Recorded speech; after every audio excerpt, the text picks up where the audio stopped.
Cine U would like to thank the following: Michael Kauba Styling,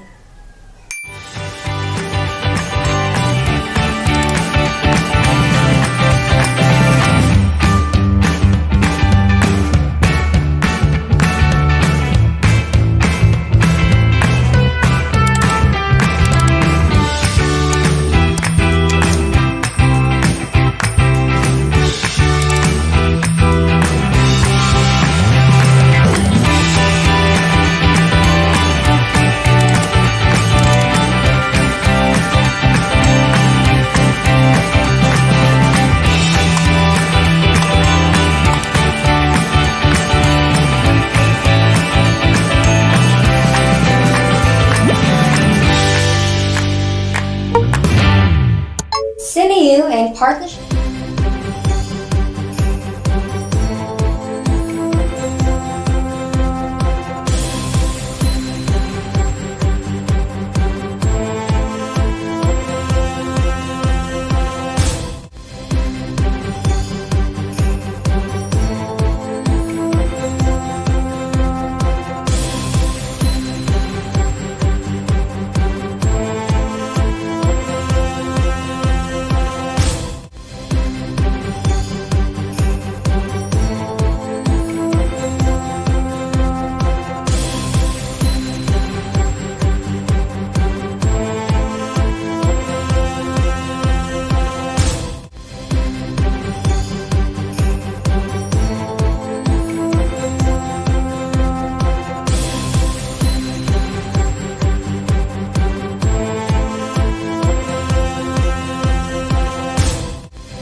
Cine U would like to thank the following: Michael Kauba Styling,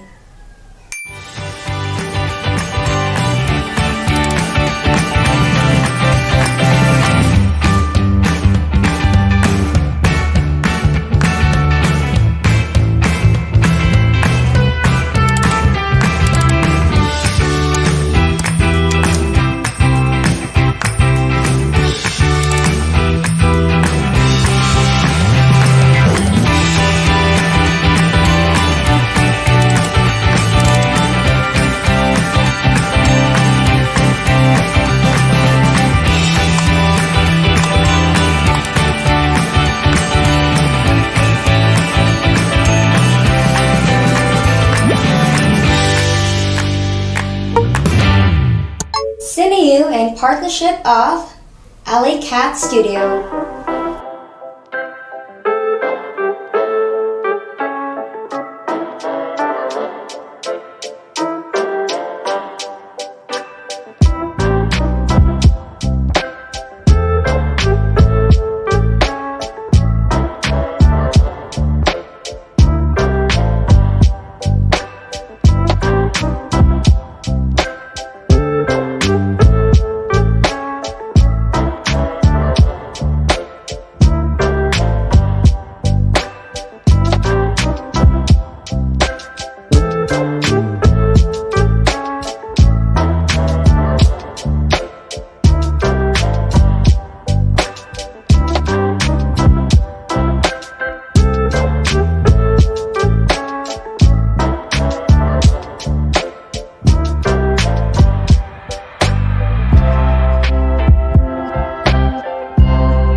Cine-mates, Binisaya, Junior Broadcast Alliance, CINE U, Anina, Communicators Club, and Cebu STV.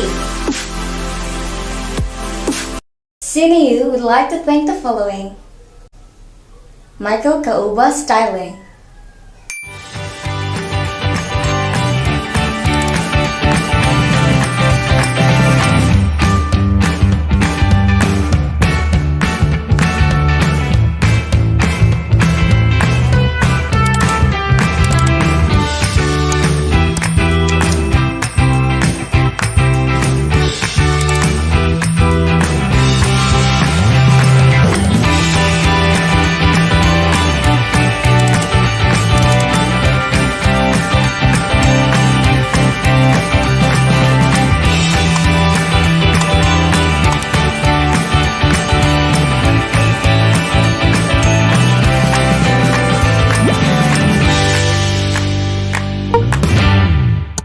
CINE U in partnership of Alley Cat Studio.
saw to the other side, knowing this was our salvation. Jesus, for our sake you died.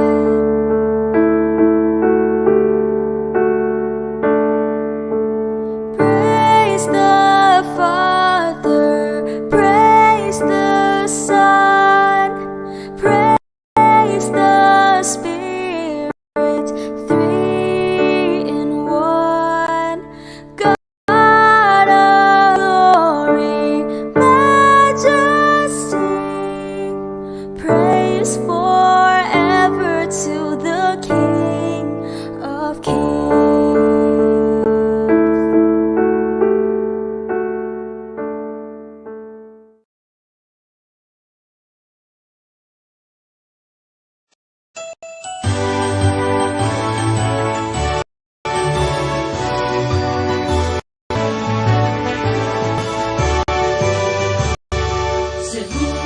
Normal University, we hail your name with pride. To you we give our loyalty, your light to be our guide. Normal University, we hail your name with pride. To you we give our loyalty, your light will be our guide. Your nurtured dreams of crimson and gold, through generations we will uphold your might and fame. Throughout the reign, oh CNU of thee we sing. In glory, in adversity, with vision we move on. Still normal, beloved University, alma mater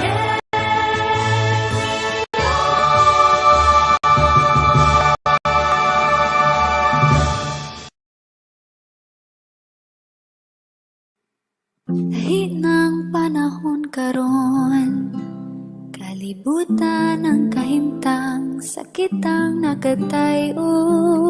Nagkalisod nga edukasyon, may mga planong wa madayon, daghang uhaw sa impormasyon. Laban lang sa kalistanan na sinati, di ta mo undan sa pagkumbate, sa pagsilya, sa pagsulat, balita, pagpadaya. Sa mga nasinati, sa katiling banok sa katawhan, dili pwedeng mo undan. Karong panahon nga magtimbayayo, mangugtan ato atong paglao. Kining tanan maagian, maong kumbate lang. Kaali pagasturyahan ang mga butang nga nabuhat nato sa kagahapon ug karon niining kahimtangan kalisdanan. Nagiatubang sa tanan ug ang pag-ato sa kadaghanan, mahadok mo lakaw sa kadalanan. Hangtod kanus ang mahuman na mahimutang na ang tanan, mata sa imong pagtiyong ali ali atong solusyonan. Ali ali atong solusyonan. I believe sa ayaw pagatubili, kagawasan sa magpahayag, at tinuuran na bahagi. Sa pagkumbagi nili magpaipig, kung kitang tanan lang madalit, sa tumang kusog nga syagi, pagkangon kining kangingin. Wala imposible kung kita mo pa ambit. Sa hugot nga kubog, Sa tuong mga kamot, Bisan unsa atong makabuo, tara kong bati, sa pagsilya, sa pagsulat, pagbalita, pagpadaya. sa mga nasinati, sa katiling manok sa katawhan, dili pwedeng mo undan. Karong panahon nga magtimbayayo, maubutan na to atong paglao. Kining tanan maangkian, maong kumbatilan. nato ni tayo lang sa pagsulat papadayag kini para sa tong katawhan na sa atong ko para sa mga katawhan sa mga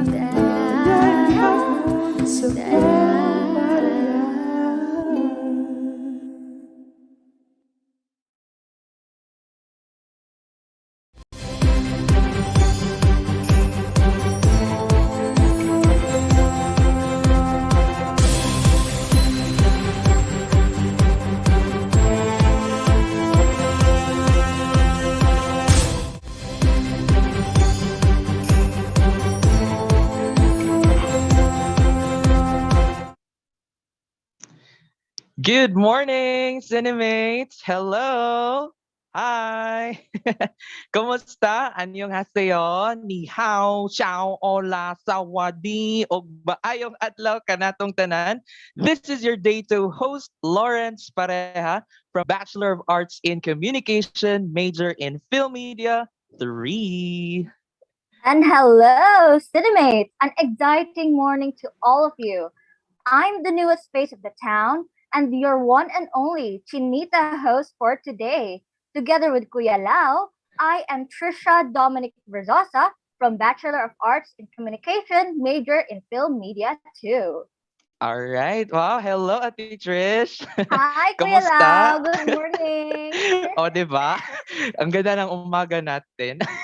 And I'm very excited, Kuya. So, how about our viewers? Mangumusta Yes, ka sa yes. tong viewers, be? Yes, Ate Trish. Yes, we have 59 live viewers on our YouTube channel. Hello to you right there. Wow. Hi, everyone. Cinemates, to our viewers, thank you so Hi. much for coming here. And I Yes, hope you hello would stick with everyone. us. Yes, And we would and dear, also like to acknowledge the people in our Zoom. So, hi, guys. So, I hope that you're okay, you're wide awake. and of course, dear Cinemates, you can share your shout outs on our comment section or wherever you are streaming right now. You can drop it down, and also do not forget if you would like to post for today's event, do not forget our official hashtag for this event, hashtag CineU with you. What's the other hashtag, Ati Trish? And hashtag real behind the reel, hashtag house Yes. and wise of basic filming, and Yes. lastly, hashtag filmmaking process. And we would also like to encourage you to share this live with your classmates, with your friends, anybody is please feel free to come and join us. Yes, of course, because for this morning, it's going to be a special one for all of us, right, Ate Trish? Of course, Kuya Lau. Okay, so I think Ate Trish, we really witness how enthusiastic and giving our dearest participants and our live viewers. And Ate Trish, what's in store for today? Kuya, I hope that our viewers would also stick around to the very end of the webinar because there are several surprises we have in store. And CineU had prepared for everyone to enjoy. And I meant everyone. All you have to do is to sit back, relax, and sip a cup of coffee, especially those katong giduka pa. Yes, Ate Trish. This is just the start of the day of our day two of the 3-day webinar series of CineU with the theme The Real Behind the Real Hows and Whys of Basic Filmmaking. And I heard that yesterday, Ate Trish, we had a very comprehensive and promising talk for script writing with Mr. Patrick Tabada and Mr. Janwar Yap. So, what was your take away with it, Ate Trish? Well, I can dare say, Kuya, that script writing takes a whole lot of process than I actually thought. And it definitely takes time and effort to conceptualize every single idea you have to be written down. And that's one of the most challenging yet enjoyable part of script writing.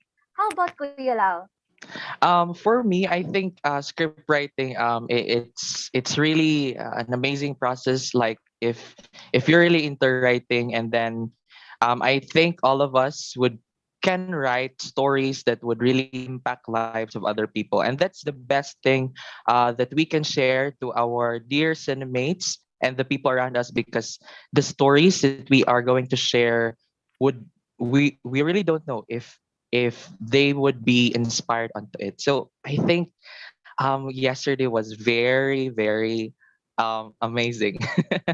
I couldn't agree more on that, Kuya Lau. And to add further, in filmmaking, it's more than what we see on screen. There's actually a whole lot of things going on behind the camera. That is why the theme for this webinar goes the real behind the real. And I think that our viewers are going to appreciate more what's happening behind the scenes, since we will be hearing a lot about it from remarkable speakers of today. And to formally introduce our speaker for this morning, he is going to talk about documentary filmmaking process. Let's get to know him first, Cine-mates. He is a documentary filmmaker, TV producer, and director in GMA News and Public Affairs. Let us welcome him with a virtual round of applause for Mr. Brian Christopher Brazil. Hi, maayong buntag sa May tanan. buntag, sir. Yeah, I will start Yes, sir. Okay. Right. Just gonna share my screen.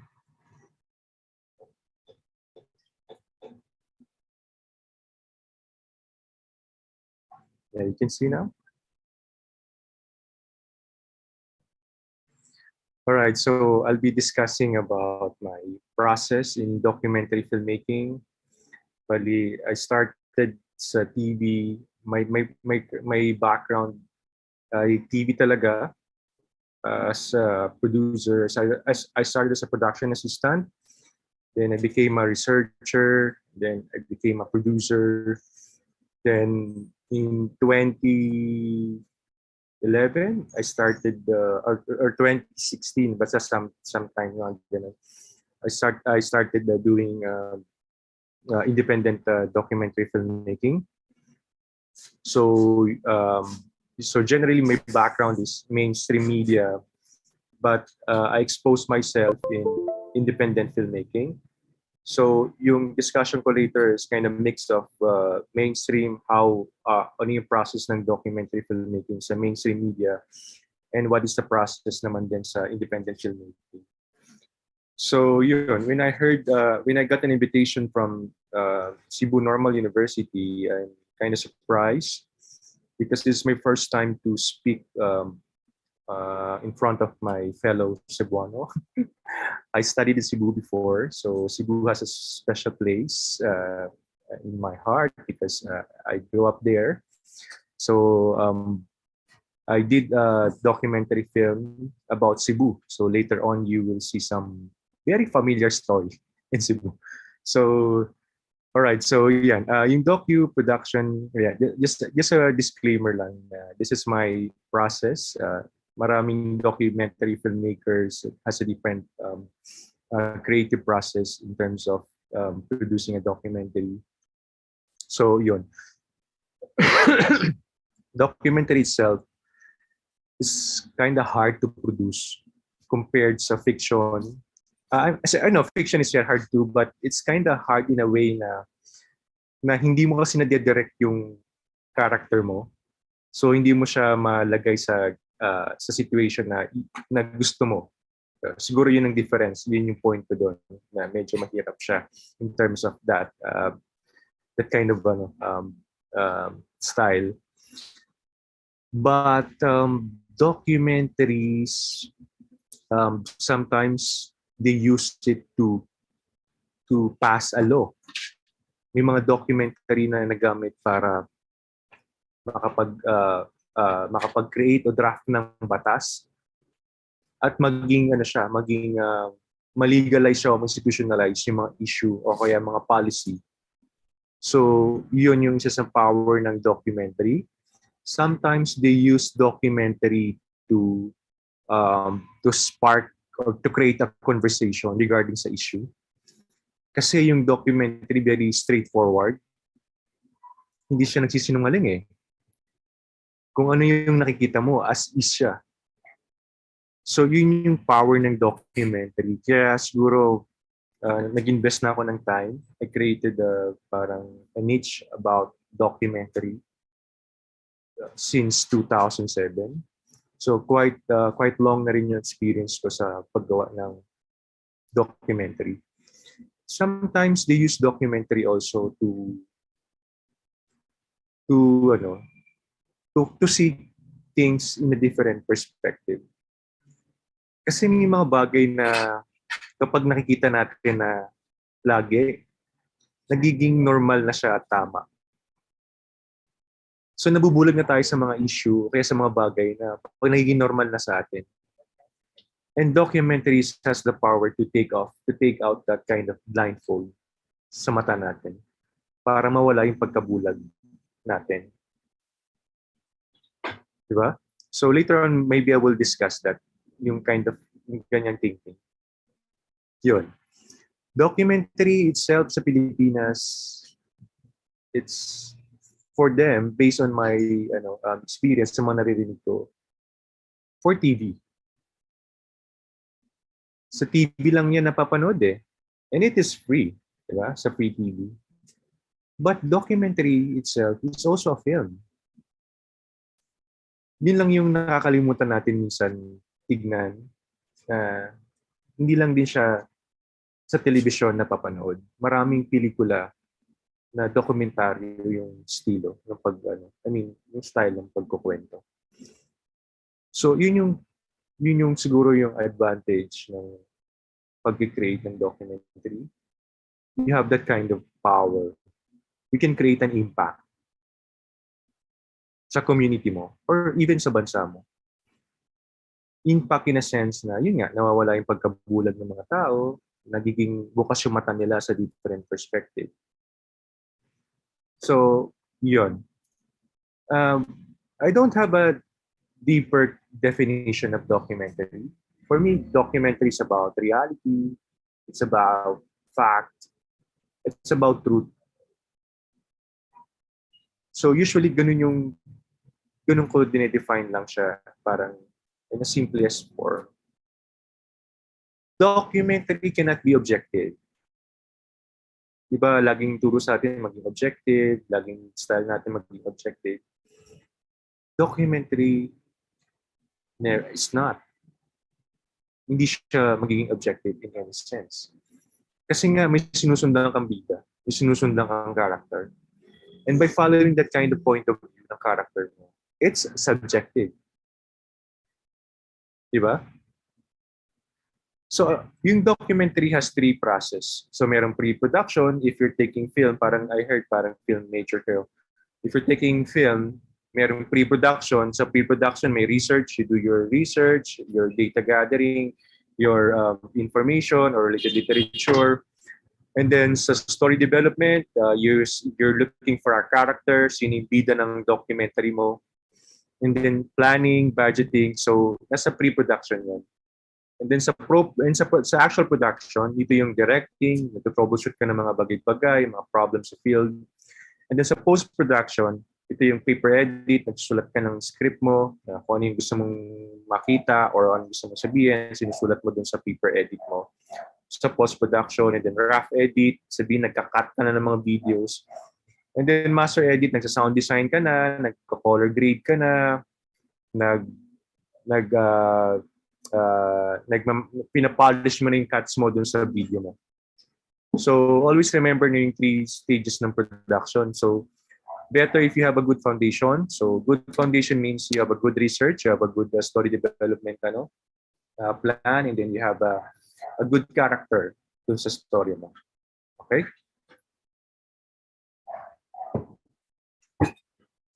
Alright, and let's move on sa pinaka-fundamental ng documentary, yung starting point ng paggawa ng documentary, which is the story itself. Sa paggawa ng documentary, crucially, ano ba yung storya? What is the story? Kumbaga sa ating sa sa Cebu. O sa man yung storya. Di ba? So, yun yung importante. Sometimes, nagkakaroon ng confusion kung ano yung pag-identify ng storya. So, dapat mayroon tayong meron tayong basis o ano yung definition natin pag sinabing ano yung storya. Kasi ang daming storya sa Pilipinas, sa ibang bansa, o Pilipinas sa ibang bansa, even sa Cebu, ang daming storya, dagang storya sa Cebu, di ba? So, dun pa lang, how you define that? Ano yung storya dapat dun? And paano masasabi na storya na siya? Di ba? So, yun yung kailangan natin ma-identify. Yung first stage ng production, what is the story? So, I have two pictures here. The first one is a picture of a dam site. Di ba? So, sa picture na yan, what are the keywords na naisip mo? It could be about garbage. Di ba? Pwedeng environment. Pwedeng hunger, pwedeng solid waste management. So you have many keywords sa isipan mo. Di ba? So sa ganung pag-iisip ninyo, isipin niyo ano yung mga keywords when you do a documentary. Ano yung mga keywords na naglaro sa isipan mo na this picture is about hunger. Like in documentary filmmaking, you lay down what is the theme of the story.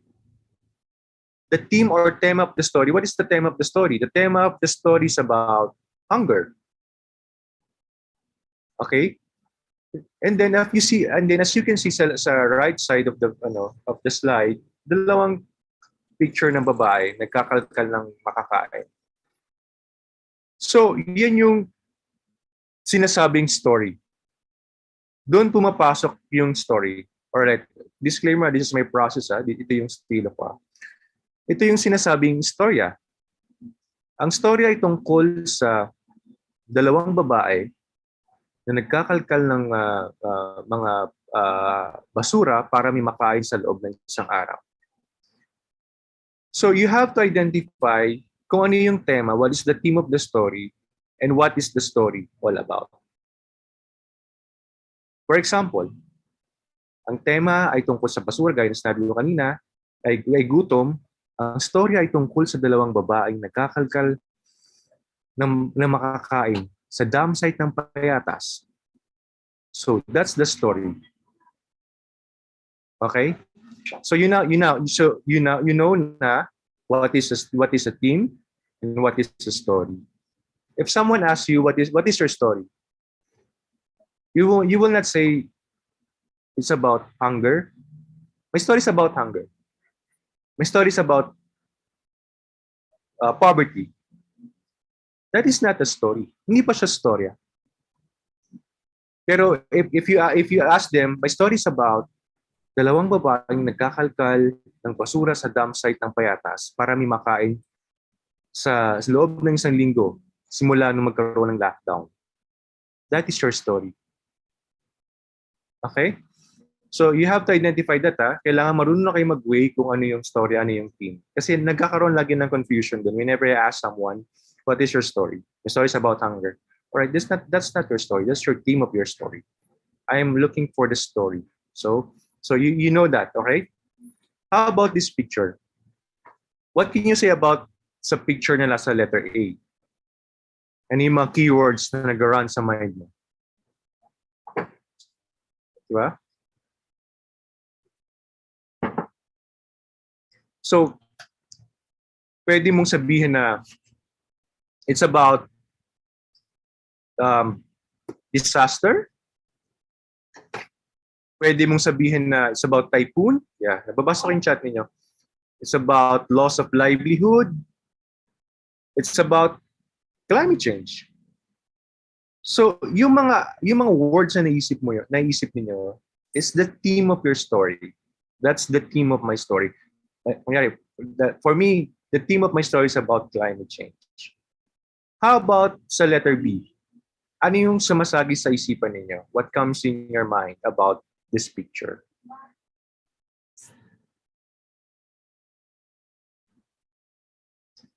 Loss of loved one, mga nasalanta, hopeless. Okay, for me, nasira ang bahay ni Aling Bebang nung masalanta sila ng bagyong Yolanda. Okay? So as you can see, the theme of the story is about the disaster. But you lay down your story about the story of Aling Bebang na biktima or nasalanta ng disaster or typhoon. So if you weigh this kind of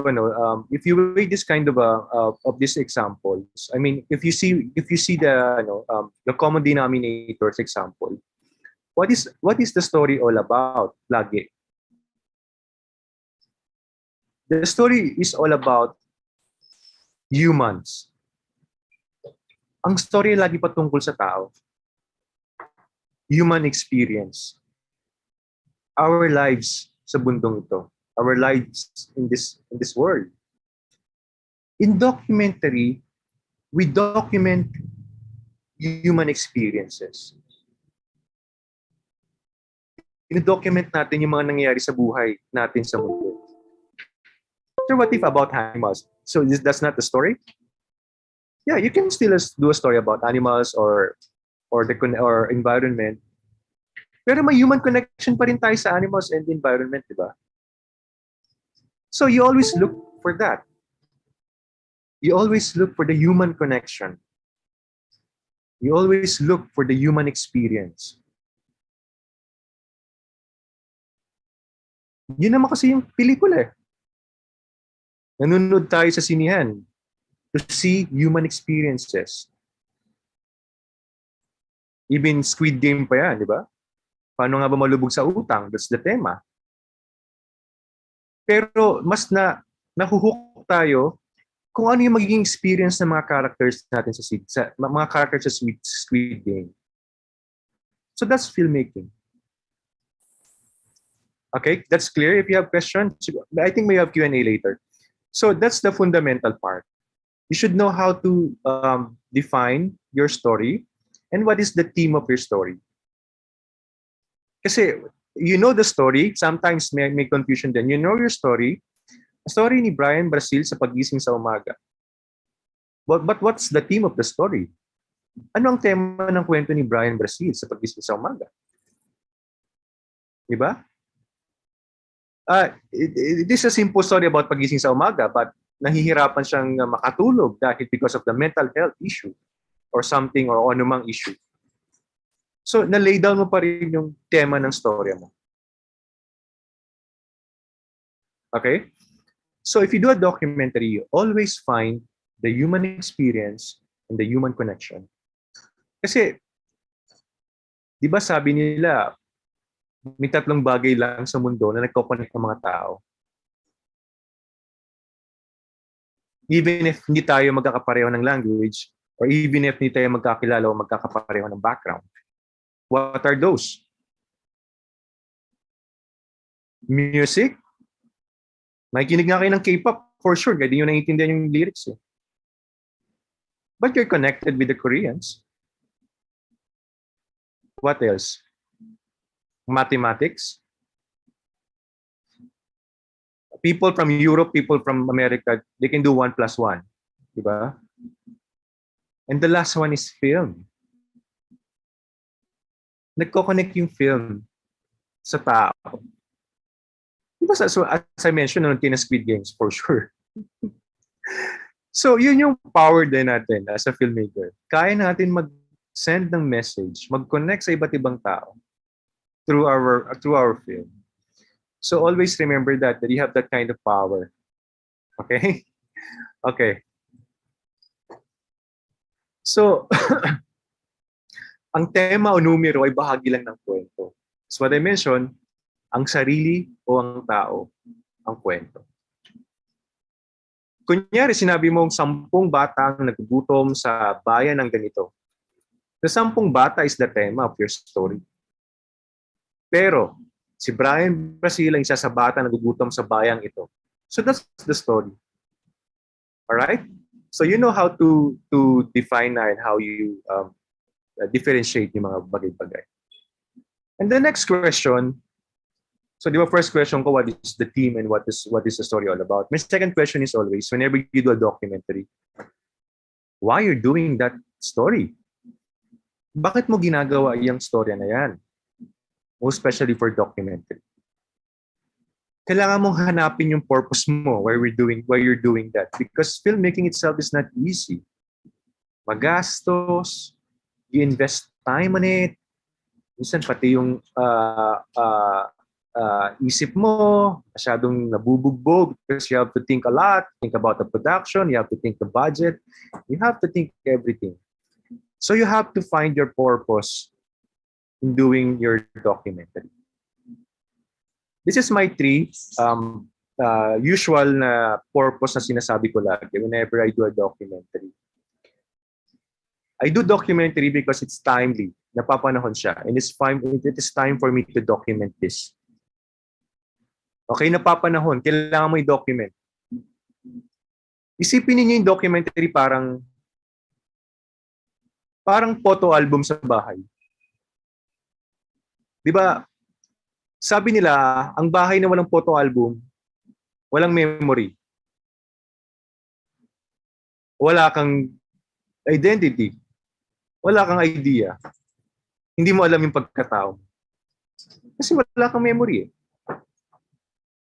Isipin mo nung bata ka, wala kang pictures nung nag-birthday ka from 1 year old to elementary.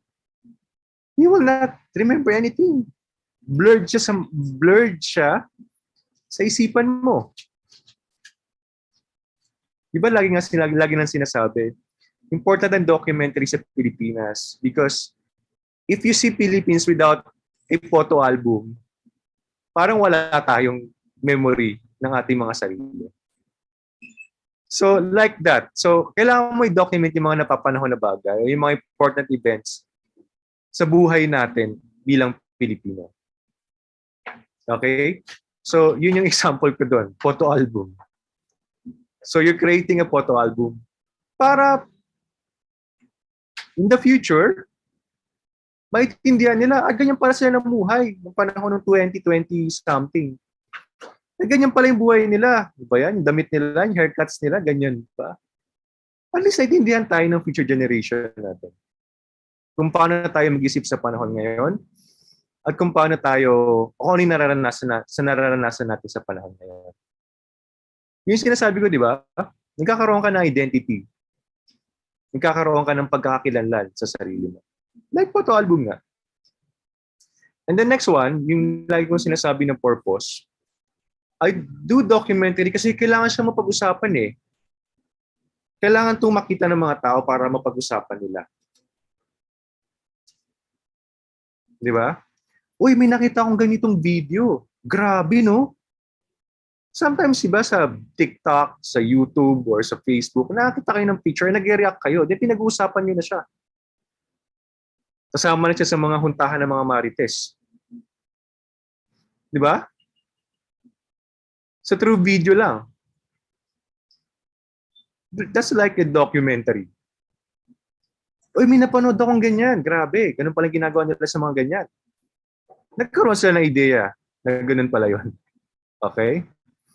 So, para malaman ng lahat. So, I do documentary para malaman ng lahat na ganito-ganito, parang ganito siya. So, yun lang yung example doon. So, isasayin natin, no? I have some clips para lang mapakita natin yung ma-contextualize lang natin yung pinopoint niya, sir, about napapanahon, about mahalagang mapag-usapan, and then para malaman ng lahat.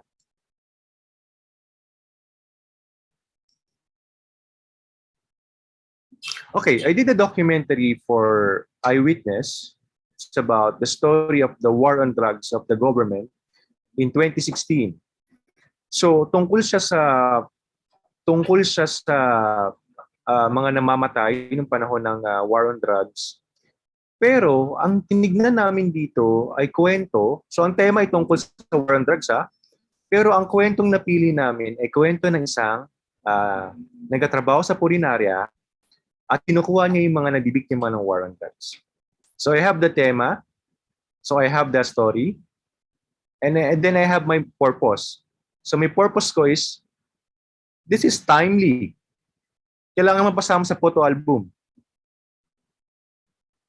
Alright? So ang title niya is The Body Collectors. Short trailer lang siya. Nay audio? Kadinog mo? Yes, sir, naara. Sa isang buwan siguro, nakamahigit sandang kami. Pag dumating kami doon, tapos na yung investigation, kukunin na lang natin. So di ba dagang story about war on drugs, di ba? You can do a story about the victim of the family. You can do the story about the police. You can do the story of the users. But we chose the story of someone working from the funeral home. Kasi hindi siya nakikita lagi ng mga tao na mayroon palang kwentong ganyan. So we chose that kind of point of view para magkaroon sa understanding na hindi lang yung mga tao, yung biktima, yung involved sa story. Pati yung mga nagtatrabaho sa pulinarya. Kasi nga ang daming pinapatay. And then my second example is, mahalagang mapag-usapan. Diba? I'm just breaking it down na. So I did a documentary sa GMA for a special TV program about crisis and sikmura. So the theme is about hunger in the time of pandemic. My story is about a senior citizen na nangunguha ng mga pagpago, yung mga pagkain tapon na kinakain niya sa panahon ng lockdown.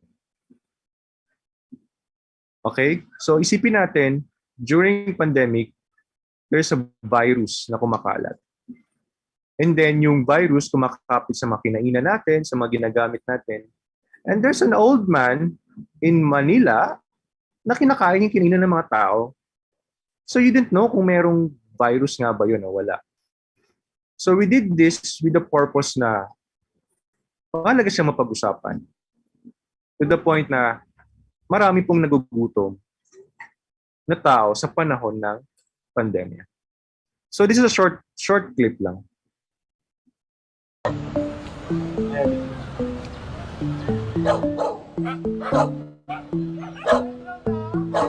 Mahilig sa aso si Tatay Ben. 12 ang kanyang mga alaga.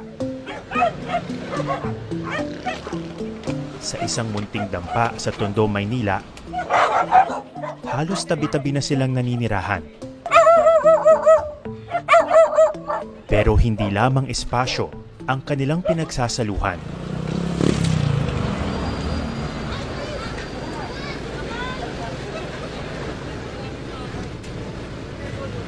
Sa gilid ng kalsada, binulatlat ni Tatay Ben ang isang plastik ng basura na naglalaman ng pinaka-iingatang premyo. Pagpag, tira-tirang pagkain mula sa mga kainan. Ang pagkain ng aso, pagkain na rin ng tao.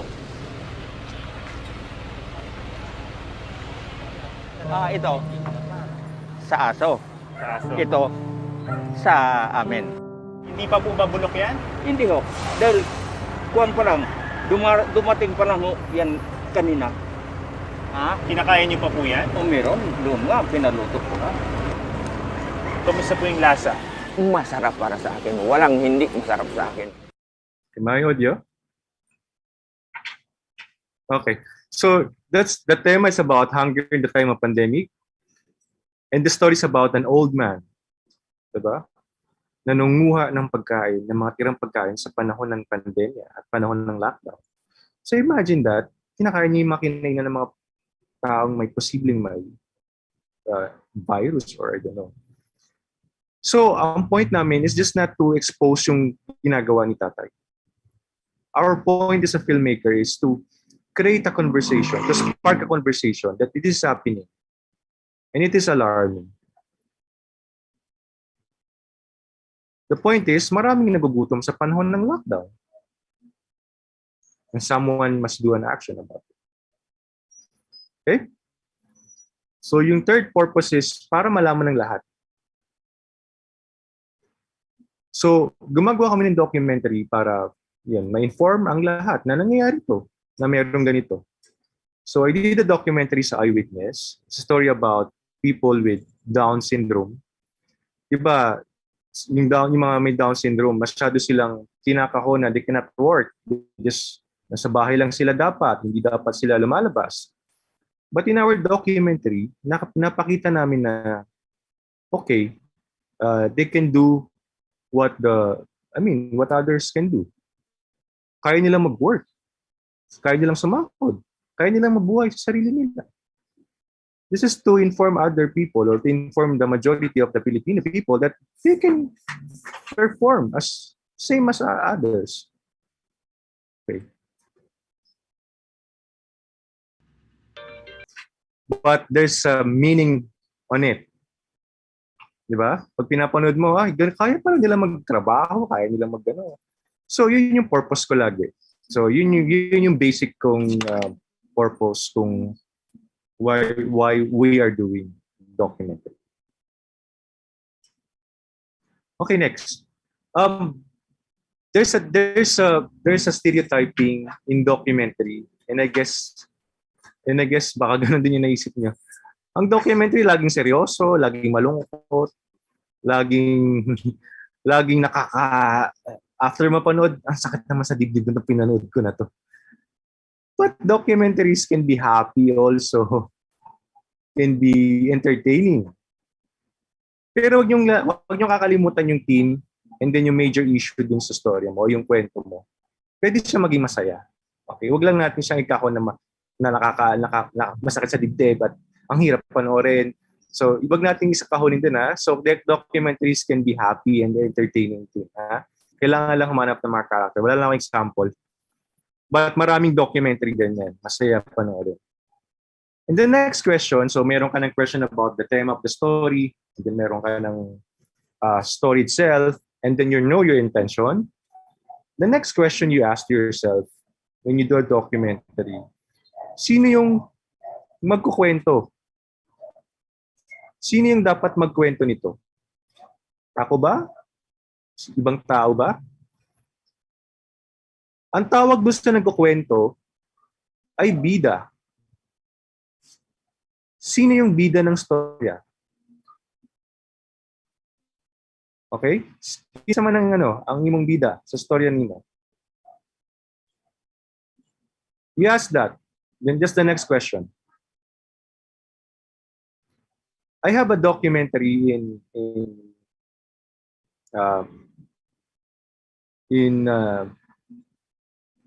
2016. I followed a mother who yung anak niya napatay sa war on drugs. 3 sa mga anak niya napatay sa war on drugs. So, nagkita lang kami somewhere during 2016. Parang I've been doing some kind of coverage sa mga namamatay. Tapos na-meet ko lang si nanay.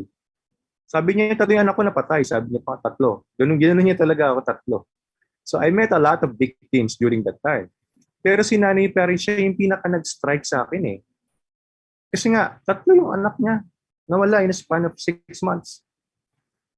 So for me, siya yung bida ng kwento ko kasi nga mas na-feel ko yung, may na-feel akong connection sa kanya eh.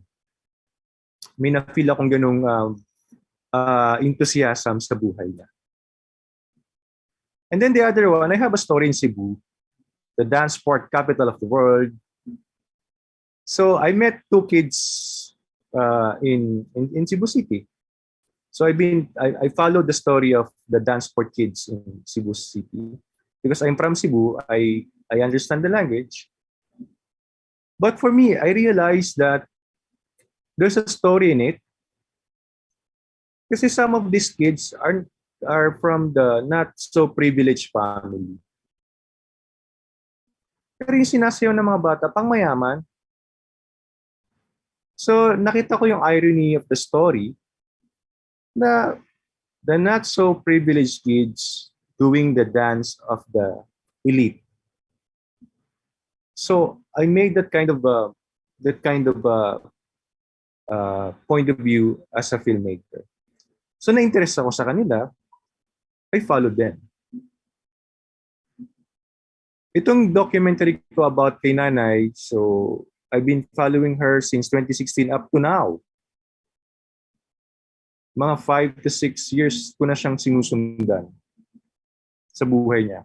Kasi my point is to see the effect of the war on drugs. Kasi the more time you invest on your character, the more na nagsashine yung truth. Sabi kasi nila, effective yung war on drugs, matitigil ang krimen, magiging maayos ang buhay ng mga tao. But in a span of 5 to 6 years, hindi ganun yung nangyari. Mas lalo nga naghihirap si nanay kasi wala naman siyang katulong. Yung 3 niyang anak, pinatay pa. So I spent a lot of time with them to see to see the point of this program or this kind of activity with the government. And this one, I spent 3 years with them in Cebu. So I want to see how they see the world in the dance sport world. Mundo ng mga elite. So yun, for me, time is truth. Mas nalalapit ka sa katotohanan. So, di ba sabi ko kayo na kailangan may bida ka ng kwento mo? Kayo na, yung napili kong bida, si nanay, yung taga-Nabota, sa 3 anak niya napatay, and then yung mga bata ng Cebu. In documentary filmmaking, we always this kind of impression na we always look as an outsider sa storya.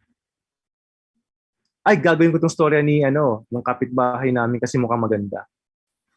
Ay, gagawin ko tong storya ng kakilala ko, kaibigan ko kasi maganda. Documentary, hindi lang ganun yung paggawa o yung style ng pagbubuo ng kwento. Documentary can be personal. Pwedeng storya ng buhay ko. Buhay mo. Kasi di ba sabi ko na maraming kwento eh. You have to find that. Hanapin mo lang yung tema ng storya mo. Di ba? So, lagi tayong sanay na gumawa ng documentary na iniisip natin yung buhay ng ibang tao. Hindi natin iniisip na kaya natin gumawa ng storya ng sa sarili natin, sa pamilya natin, sa loob ng bahay natin.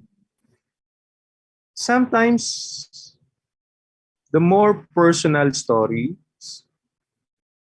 are the most emotional and creative. Kasi ikaw mismo yung nagkukwento eh.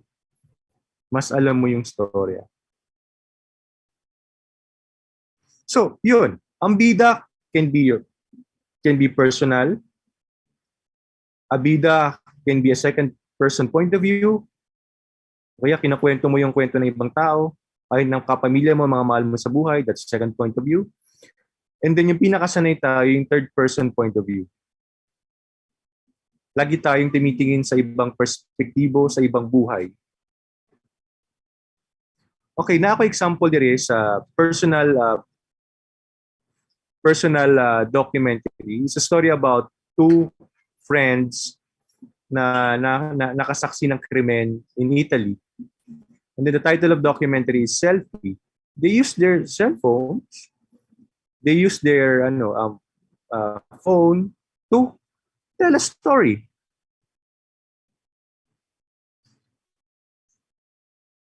Sai usare una telecamera? No. Meglio il cellulare? Sì. Io mi chiamo Alessandro Antonelli, tengo 16 anni. Hai letto il cartello che era per i ragazzi di 16 anni? Come? Non l'hai letto? Quanti anni hai? Tengo 23. E perché stai facendo sto provento? Perché stai a casa senza fare niente. 2 o 3 anni fa mi trovavo più sick. pure fotogeniche, dice la verità. No, che voleva fare un'inchiesta come facilità televisiva.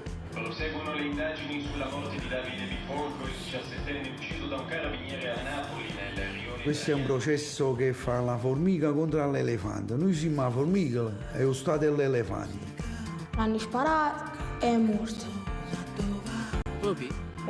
Ma tu devi fare? Ti piace? Sono 3 anni a te. E perché ti piace?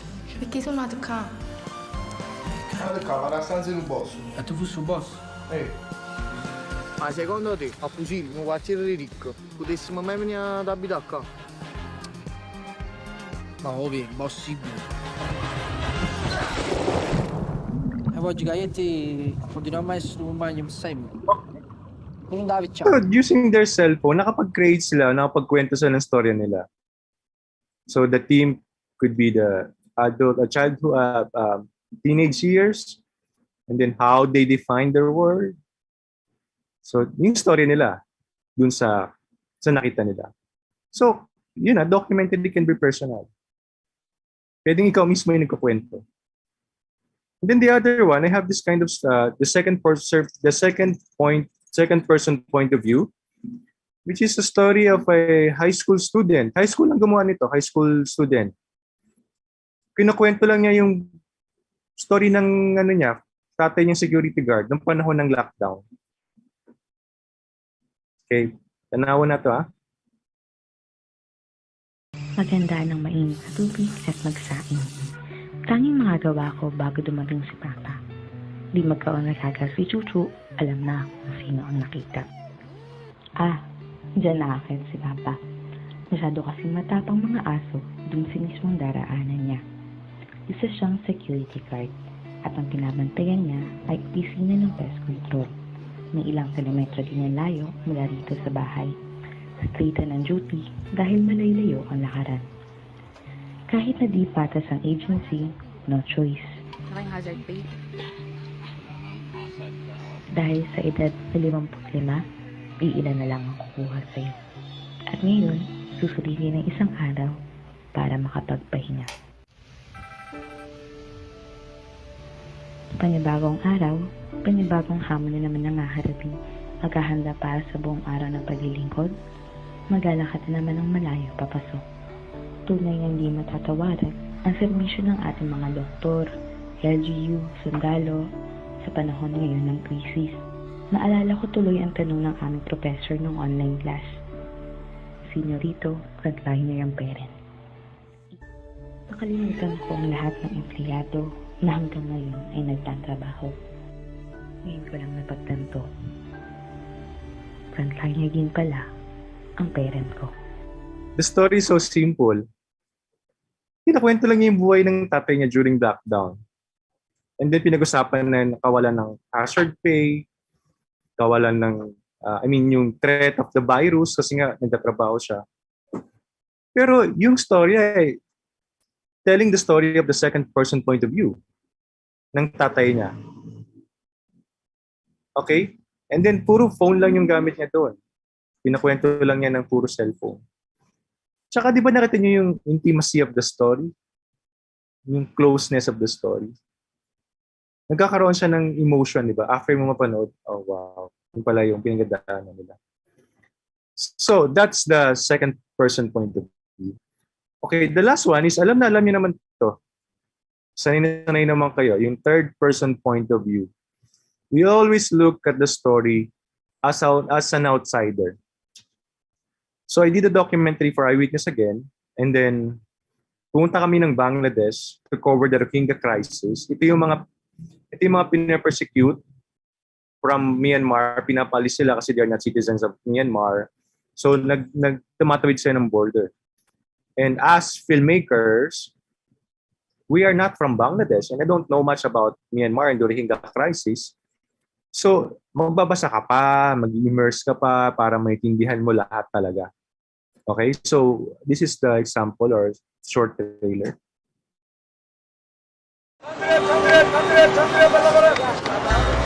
Sa nakalipas na mga buwan, daang libong mga refugee ang pumapasok ng Bangladesh para takasan ng sigalot sa katabing bansang Myanmar. Mahigpit na mahigpit yung mga otoridad dito.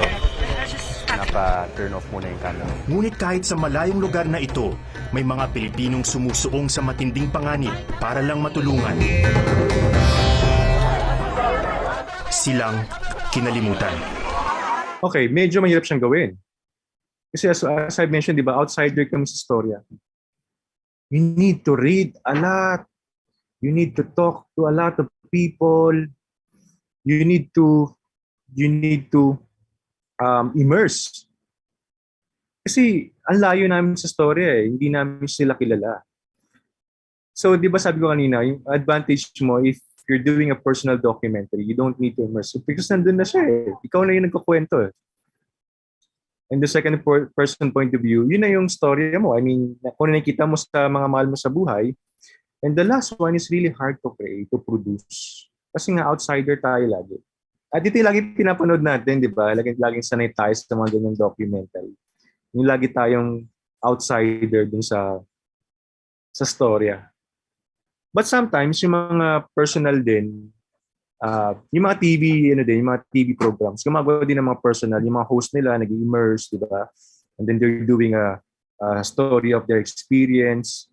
So may mga gumagawa din ng ganun.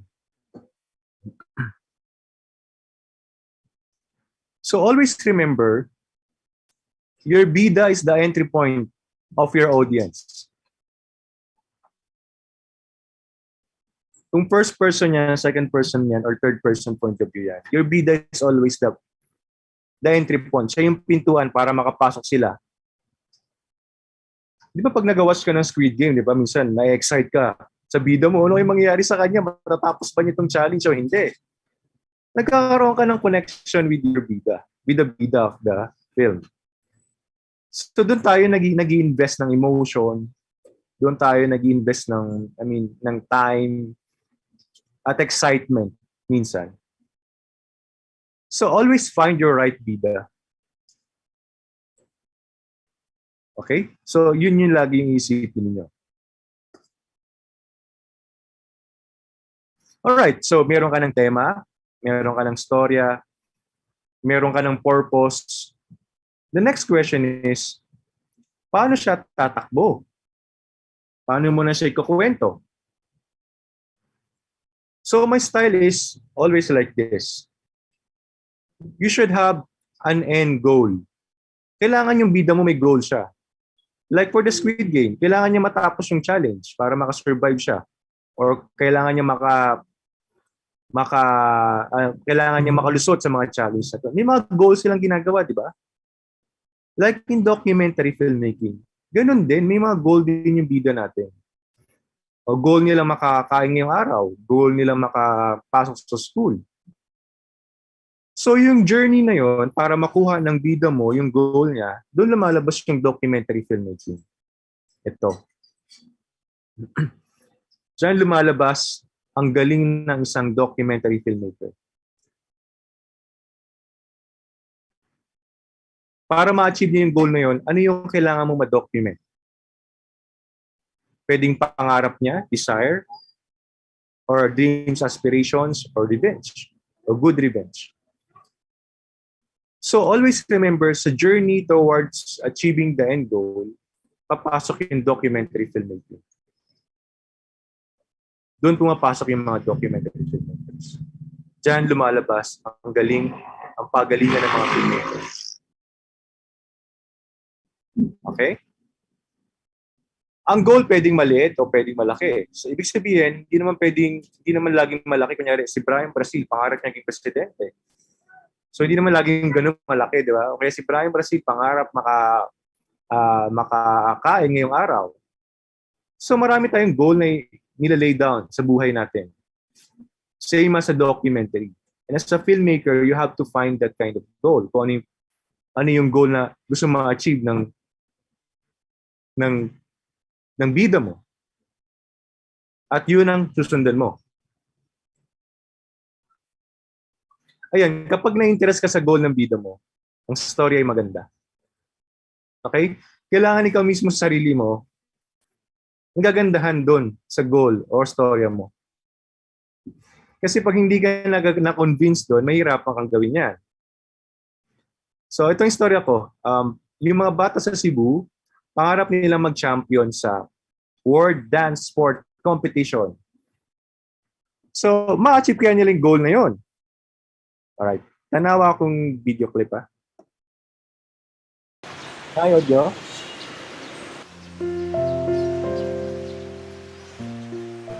Dako na ko kay akong kaon kay dancer. Ma'am, kandila mo, tagpiso ra ma'am. 5. Nag-ingat sa ko kay akong uncle na pag-impilog dance sport. Makalarga-larga ka sa lain lugar. Andoy na ko kay kanang world champion sa dance sport. Para na po yung sunod nga generation nga kanang masunod na po sila namo. Naka-step na. Tungod pagkatuog na ko.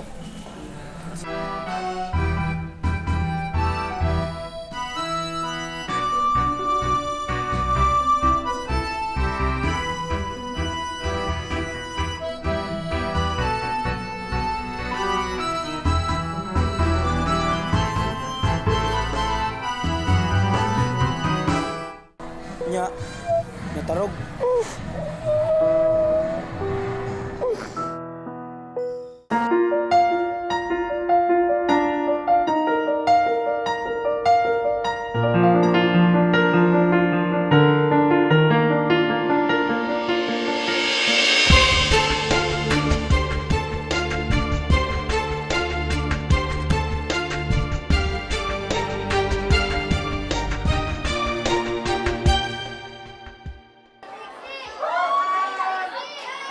So the goal of my bida is to achieve the World Dance Sport Competition. Pero as you can see sa clip, hindi nila ganun kadaling nakuha yon. Di ba, nagkaroon pa ng injury, nagka-stiff neck, nagka-hospital pa yan sila. So, yun yung journey yung sinasabi ni Sir sa documentary filmmaking. You have to capture that kind of journey para ma-achieve niya yung goal. Kasi doon lumalabas yung storya. Yung story. I mean, yung ganda ng storya. Okay? So, alam na alam niya yan. Alright, the other one is, I got this sa internet. Yung story lang ng bata, gusto lang niya magkaroon ng magandang smile.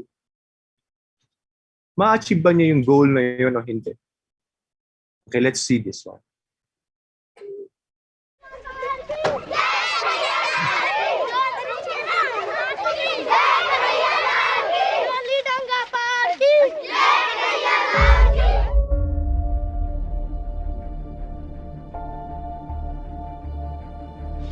यहाँ पे राजेंद्र जी का घर कौन है? कहाँ राजेंद्र? जिसके बच्ची का शायद होठ कटा है। अच्छा, यही बच्ची है ना? मतलब ग्रहण हुआ, भगवान का लीला बा, लग गल बा। ग्रहण लगा। ग्रहण लगा। ऐसे जितने भी बच्चे हम लोग को मिलते हैं उनका हम लोग फ्री में ऑपरेशन करते हैं।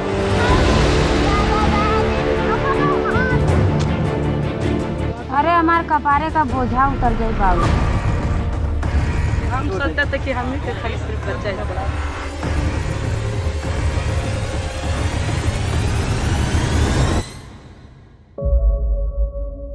Okay, the story is simple. The goal is simple. Magkakaroon ba ng smile si Pinky? If you watch the film, you can watch that in YouTube. Okay, naoperahan siya. Nagkaroon siya ng smile. Nakapag-smile siya towards the end. So, yun yung purpose ko. If you do a documentary, you should set the goal. What is the goal of your character? Goal nilang maging champion sa World Dance Sport Competition? Goal ba nilang magkaroon ng smile? As simple as that. Sometimes the simplest goal, yung pa yung pinaka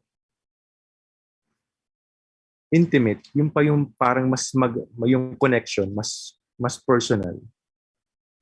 Diba simple? Kung titignan mo, simple lang yung wish niya to have a full smile. But the people around them, o sa yung bata mismo, help herself to achieve that goal.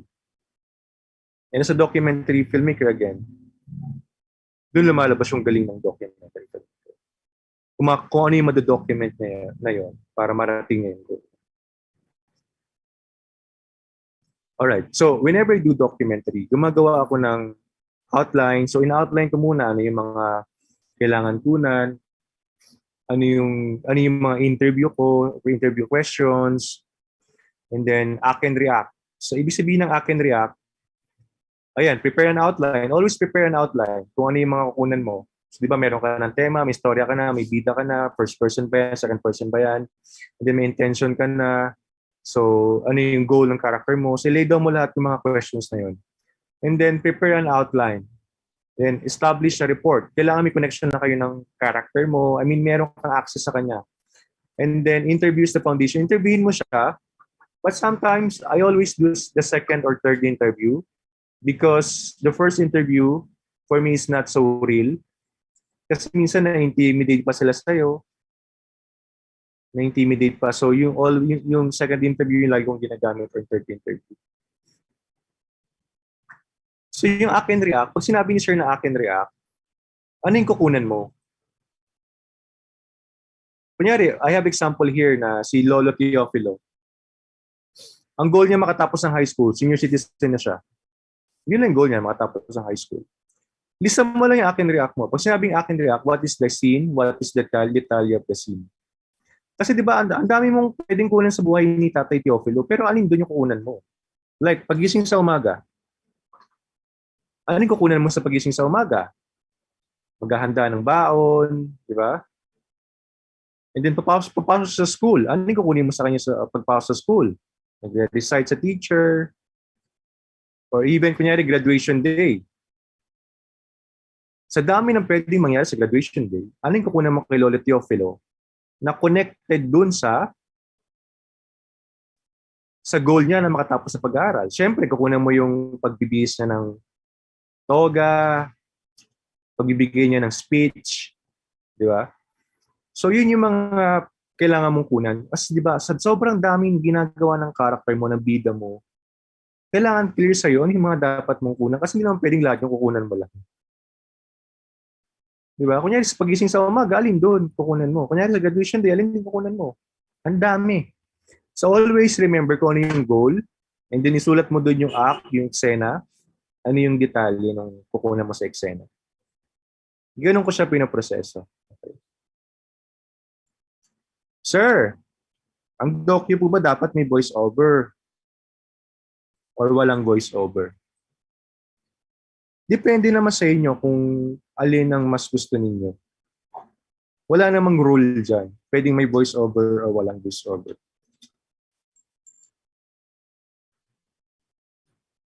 Okay? Pwedeng either or. Pero dapat you need to justify bakit may voice over o walang voice over. Ako gusto ko lagi yung walang voice over kasi gusto ko mismo yung bida ko lagi yung nagkukwento.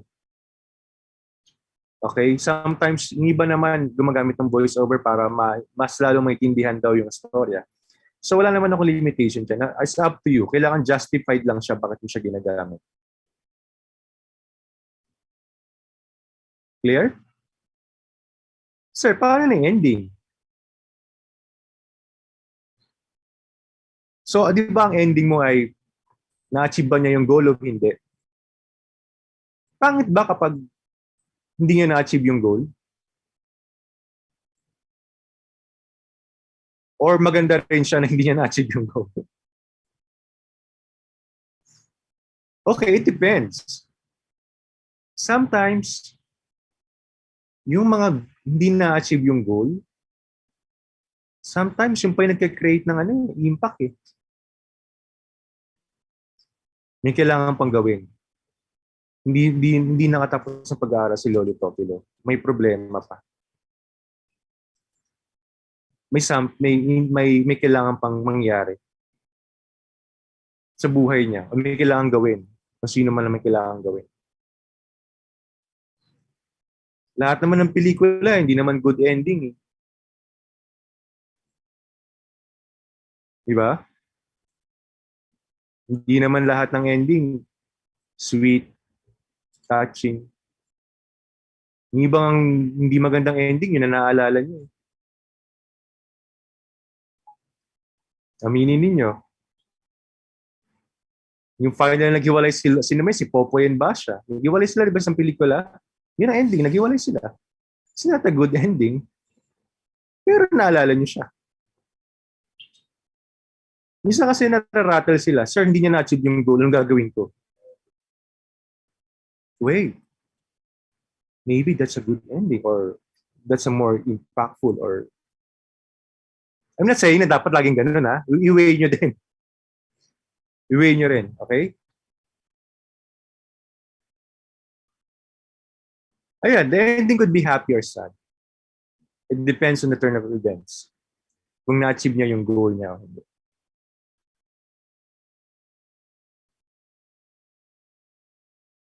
Before, documentary filmmaking is exclusive only for TV network. Siguro nang bata kayo, nakakita ng documentary sa mga TV sa stasyon lang. Diba? Pero sa panahon ngayon, nagbago na kasi yung landscape. Yung producing aspect. Lahat may DSLR na nga eh. Karamihan may DSLR. Nung college ako, sa class namin, isa o dalawa lang may DSLR. Pero ngayon, marami na may DSLR. What I mean is, na-democratize na yung technology or yung platform na everyone can do their own documentary. You even watch YouTube. You even watch Facebook or TikTok. Diba? So, yung paggawa ng documentary ay hindi na lang exclusive sa mga stasyon. Kayo mismo as a student, kaya nyo gumawa ng opening ng school ninyo. You just have to find a good story na pinaniwalaan ninyo na kaya mag-create ng impact. So what you're seeing right now, I present my documentary projects abroad. Hindi na lang ako nag-represent naman. Hindi lang kami, together with my team, gumagawa kami ng mga independent documentary. Kami lang mismo. Kami lang. O may oras ka ba? Gawa tayo ng ganito. O day off ka ba sa ganitong araw? O gawa tayo ng ganito. May DSLR ka naman. May ganda ka namang microphone. Why not? Gumawa tayo ng ganitong documentary. Para malaman at makita at makadagdag sa photo album ng Pilipinas. Okay. Audience right now, hindi na kumpara dati na exclusive lang for Filipinos. Borderless na po ang audience.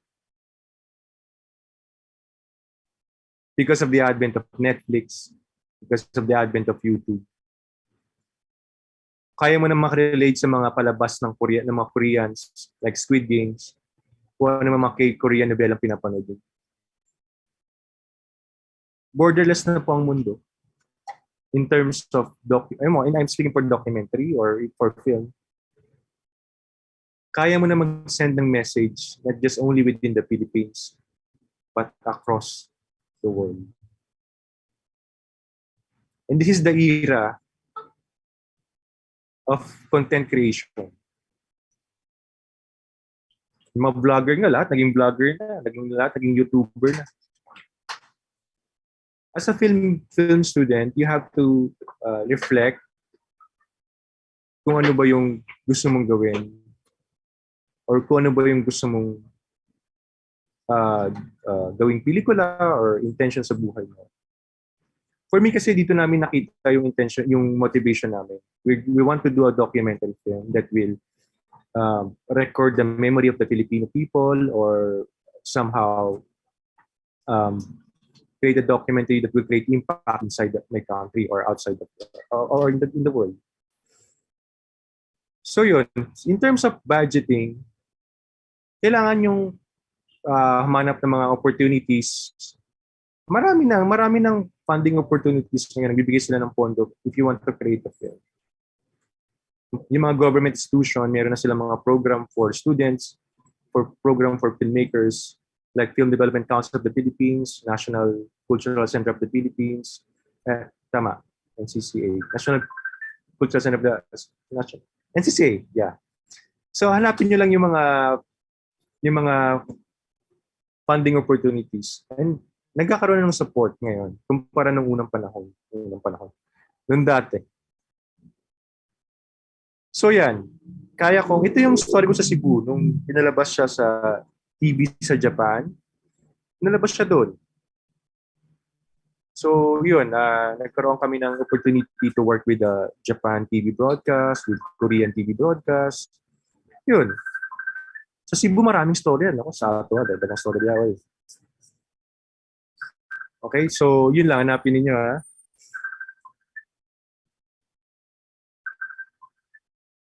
So yun nga, nasa era tayo ng content creation, lalo na kayo maximize your opportunity, you know, how to create content, tinuturuan kayo sa school, tinuturuan kayo gumawa ng script, tinuturuan kayo, may mga kayong seminar. Okay, sa last part, now I want to reiterate that documentary won't change the world, but it changes how our brain works. Hindi kayang baguhin talaga, tinood na hindi kayang baguhin ng documentary ang buong mundo, buong Pilipinas. Pero the fact that kaya niyang tanggalin yung pagkabulag natin sa mga bagay-bagay o bigyan ng bagong perspective yung mga nakita natin, I think that's a good starting point. That's a good move to have a better place to live in. So somehow, documentary will help you to be a better person. For sure kayo mga documentarista kayo, di ba like kung sinasabi, if you want to join a documentary conference or documentary forum, mabubuting tao yan. Kasi bawal nga ang judgmental sa documentary kasi tatanggapin mo lahat ng anong nangyayari sa buhay ng bida mo. Iintindihin mo sila. Kaya yung mga taong gumagawa ng documentary or may interest sa documentary ay mabubuting tao. Maraming salamat. Siguro mag-questions na tayo. Mag-open na tayo ng question.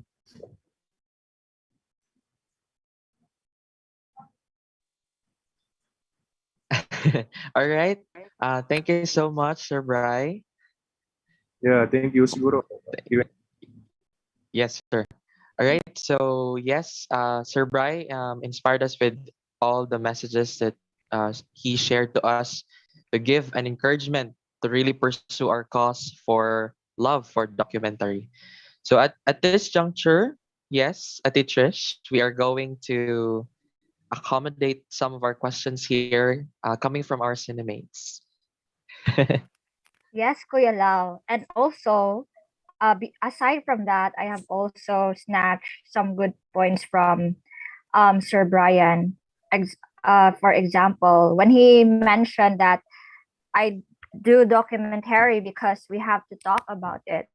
So something like we forget that documentary is also a form of filmmaking, because the purpose of documentary filmmaking is telling a story or telling what needs to be addressed. Although it won't change the world, but somehow it helps people to change their perspective on a certain thing.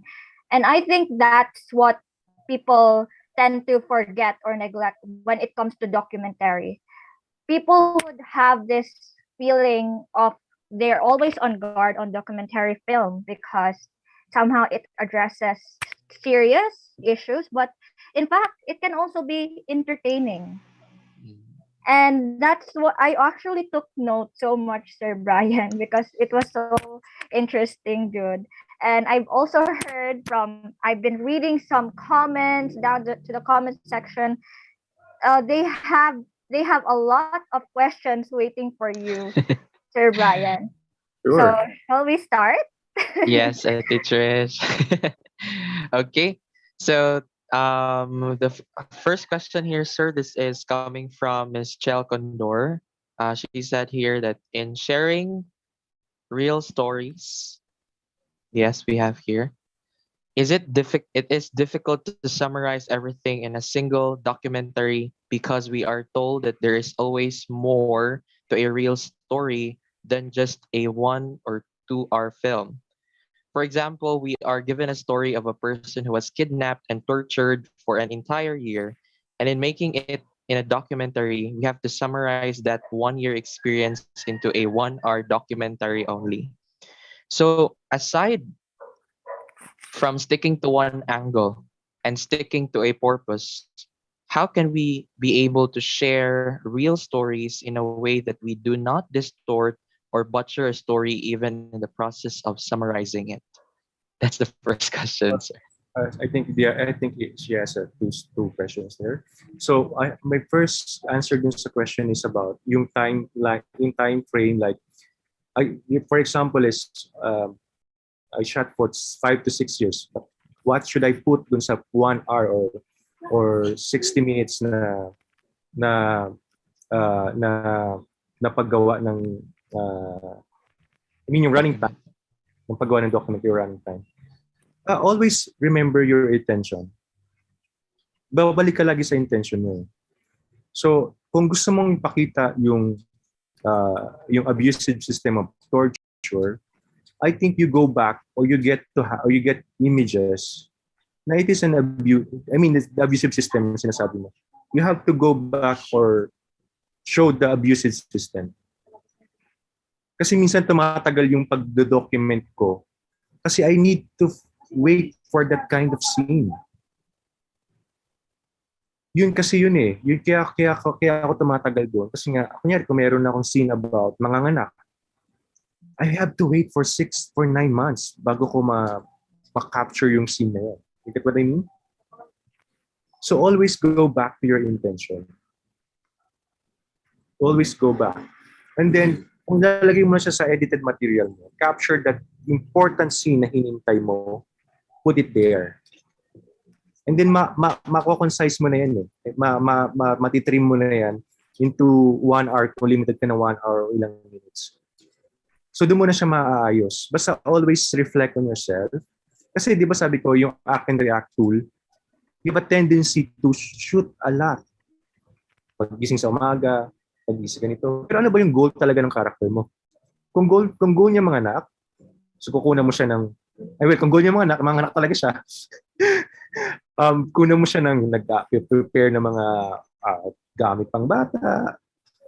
Hindi mo kunan yung buong journey niya ng 9 months. Mahihirapan ka doon, tsaka wala ka ng peperahin, tsaka maubusan ka ng energy. So always go back to sa goal ng character mo and always go back dun sa intention mo, why you're doing that. Okay, laging intention. And then the second question nga, ano yung point niya ulit? Yung parang not intervening. Can you repeat that, Lawrence? Yung parang not intervening. Yes, sir. Aside from sticking to one angle, sir, and sticking to the purpose, how can we be able to share real stories in a way that we do not distort or butcher a story, even in the process of summarizing it? Butcher. What do you mean? Yung kinakat na siya? Yung ba yung meaning nun? Yes, sir. Like how does the story would not be somehow like didn't distort yung reality niya, sir? Distorting reality. Well, documentary itself is intervening. Alright? Yun yung experience ko. Nag-i-intervene ka talaga sa filmmaker. Kasi they entrusted the story to you. The moment you cut it, unless if you shot it for 2 years, hindi mo kinakat yan, you're not intervening. I mean, you see as it is. Pero kasi nakakat ka na eh. Sabihin meron ka ng decision to intervene. Kunyari kung 9 months mo siyang tinunan, kunyari kung 1 hour mo siyang tinunan, kinakat mo lang yung mga gusto mong video. That moment is you intervening or ini-intervene mo na siya. That act is already intervening. So documentary itself, nag-i-intervene ka talaga from the beginning to end. But the point is, as a filmmaker, you need to justify why you do that. Kasi he entrusted the story to you. So the fact na mayroong ganong trust sa'yo, dapat ipakita mo yung karapat-dapat at maganda. for the story. Yun. I always keep on saying na filmmakers always interview. There's no pure intention na hindi ka nag-i-intervene. Kasi the fact na kinukunan mo lang yung mga aspects of their lives, nag-i-intervene ka na dun eh. Yeah, that's my answer. All right. Thank you, sir, Sir Bri. Yes, Ate Trish. Yes, sir. Always, Thank you so much for that. baka mamamali ako dun ng always, if you intervene in an ethical form din. So, dapat in an ethical manner. Huwag naman yung abusive. Okay? So, dapat i-draw mo yung boundary mo na hindi naman na ethical pa rin siya, na hindi ka na nagmamanipulate ng mga tao. Ibang usapan na yung manipulation eh. Baka mamali lang tayo ng context. You intervene the fact na pinipili mo lang yung mga kinukunan mo, pinipili mo lang yung kinakat mo, pinipili mo lang yung sinusundan mo. So, yun yung pinupoint ko doon. Pero yung manipulation na manipulate mo na siya, so I mean to the point na lakad ka dito, punta ka dito, ito gagawin mo, ito sabihin mo. That's manipulation, that's wrong. That's unethical, ha? Alright, so you want to reiterate lang na mamaya misconstrued lang o mali lang yung context. So, sir, it's like our comment section is really full of, they're really interested, sir. They have a lot of comments and reactions about this, especially a follow-up questions on your answer. And I also get your points, sir, personally coming from me. The purpose of documentary, we really have to intervene because the purpose of it is to tell facts, right? To tell reality. We cannot just stop on one point, but we have to intervene, of course, in an ethical manner. So for our next question, sir, from an anonymous person.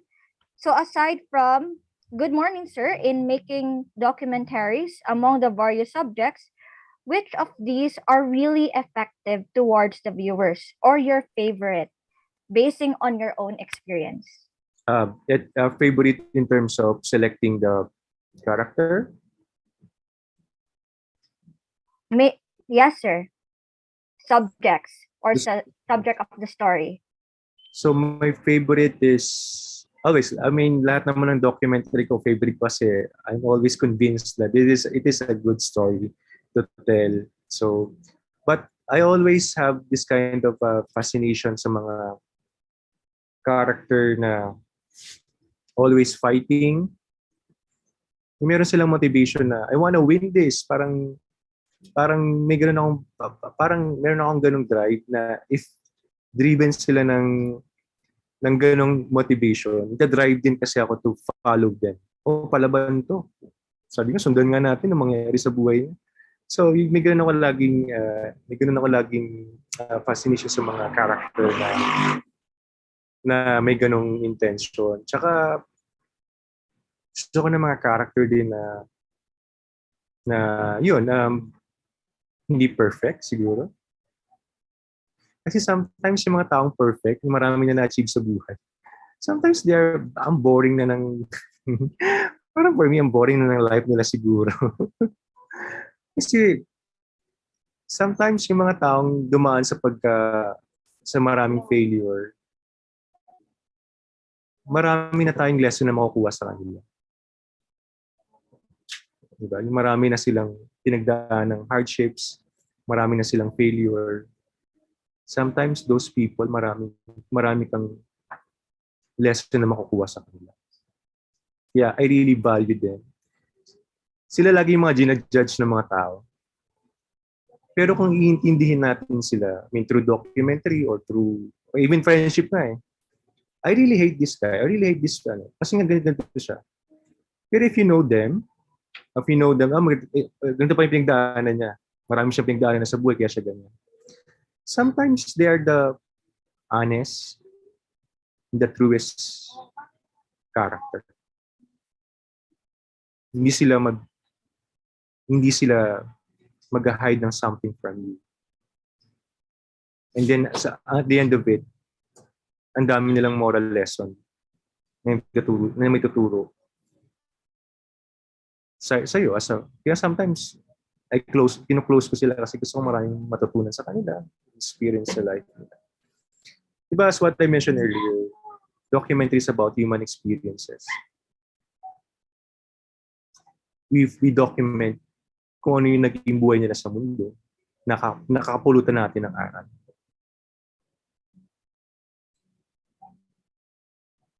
Thank you, sir. And how about for the next question, Kuya Lau, do you have one in your end? Yes, I have here, Ate Trish. So we have here, sir. This is an anonymous. Yes, sir. Anonymous. Napod. So, sir, I think this is in relation to the ones you mentioned earlier, sir. Though documentaries are subjective, sir, as what you mentioned earlier, because it follows the story or life of a person, how can it still combat false information and amplify the truth? Yeah, that's a good question. Yes, sir. Ako, ang technique ko dyan, time is truth. The more you immerse to your character, the more you see the truth. If she's lying, parang friendship mo, di ba? Tagal mo nang kilala yan, di ba? Parang habang tumatagal na kilala mo na siya. Alam mo sa sarili mo, ay sinungaling to.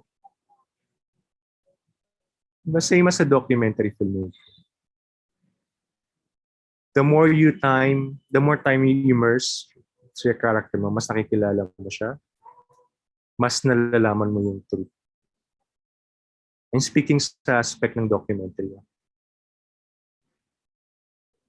totoo naman yun, di ba? Yung friends mo, pag since elementary, alam mong sinungaling siya, alam mong totoo siya. Kasi nga, kilala mo na siya. Sabihin niya, ay, hindi ako ganyan ng bata. Pero kalaki mo, nung bata ka, ganito ka nga eh, di ba? Parang, di ba? Alam mo sa sarili mo. Alam mo na, ganun siya. So, as a filmmaker, yun. Mas masasabi mo yung the moment na nagsisinungaling siya and then you confront that. Kasi hindi pwedeng ikaw din maging vehicle ng lies. Kahit alam mo sa sarili mo na it's a lies. Sinabi niya kasi, pero sa filmmaker, you confront that. O bakit yung sinungaling sa ganito? Kasi ganito. Yan, alam mo na yan. So yun din yung process ng filmmaking. Oh, thank you so much for that, sir. No, that's very true. Ika nga dito, sir, the more you immerse on the subject of your story, the more you know his or her truth behind those stories. So thank you so much for that, Sir Brian. Yes, sir. Yes, We Ate have Trish? all the applause all the way from the comments, sir. Everything is quotable according to them. And if even our Zoom viewers, they're here, they're really clapping their hands when you said that, sir. So for our next question, Cine-mates, to our viewers, again, we really enjoy reading your comments. So please do. We will try our best to relate it to Sir Brian. So for our next question is, how did the pandemic change your life as a media practitioner in the field of film media? It's really hard. Ang hirap mag-produce ng documentary in the time of pandemic. Alright. Nagkaroon kami ng opportunity to shoot using cellphone or to shoot other people for us. I mean, nag-create sila ng content. As a documentary filmmaker, there's a danger out there na makakakontract ka ng virus. But do you need to do a documentary in this time of pandemic? My answer is always yes. Sometimes you can create, but follow the safety protocols. Documentary shines in darkness. So lahat ng mga storya ng documentary ipatungkol sa darkness ng buhay ng mga tao.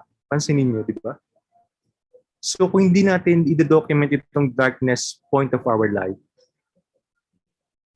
hindi natin na-document yung darkness sa buhay natin.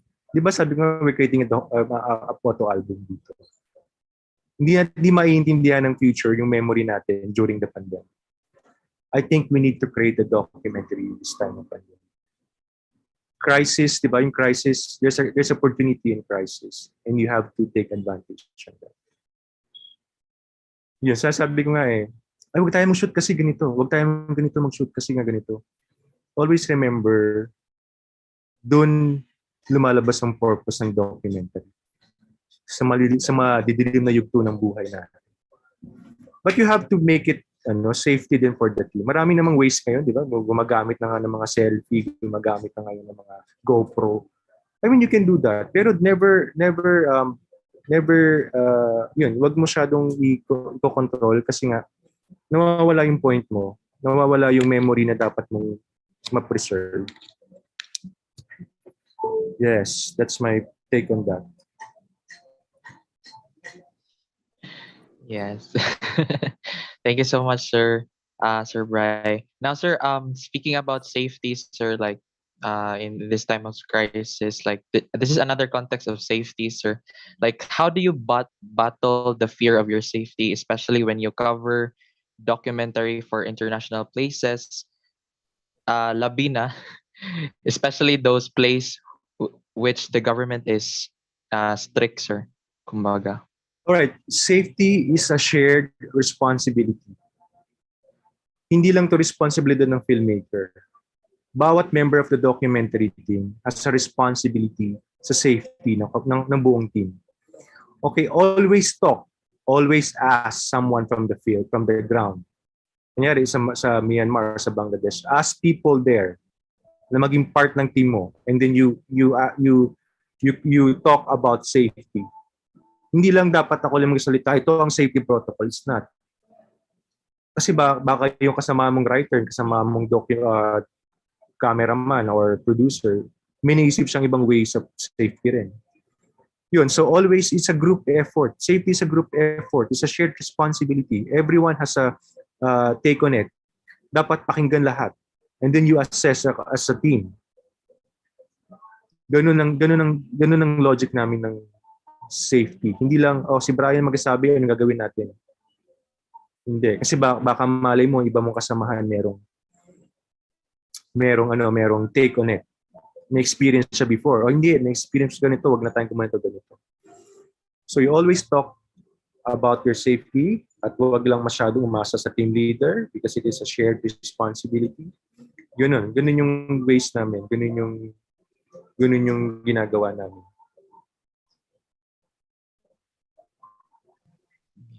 Thank you for that, sir. And to also, in addition to that, sir, this is a really relatable a question that relates to that from Richelle Lariosa.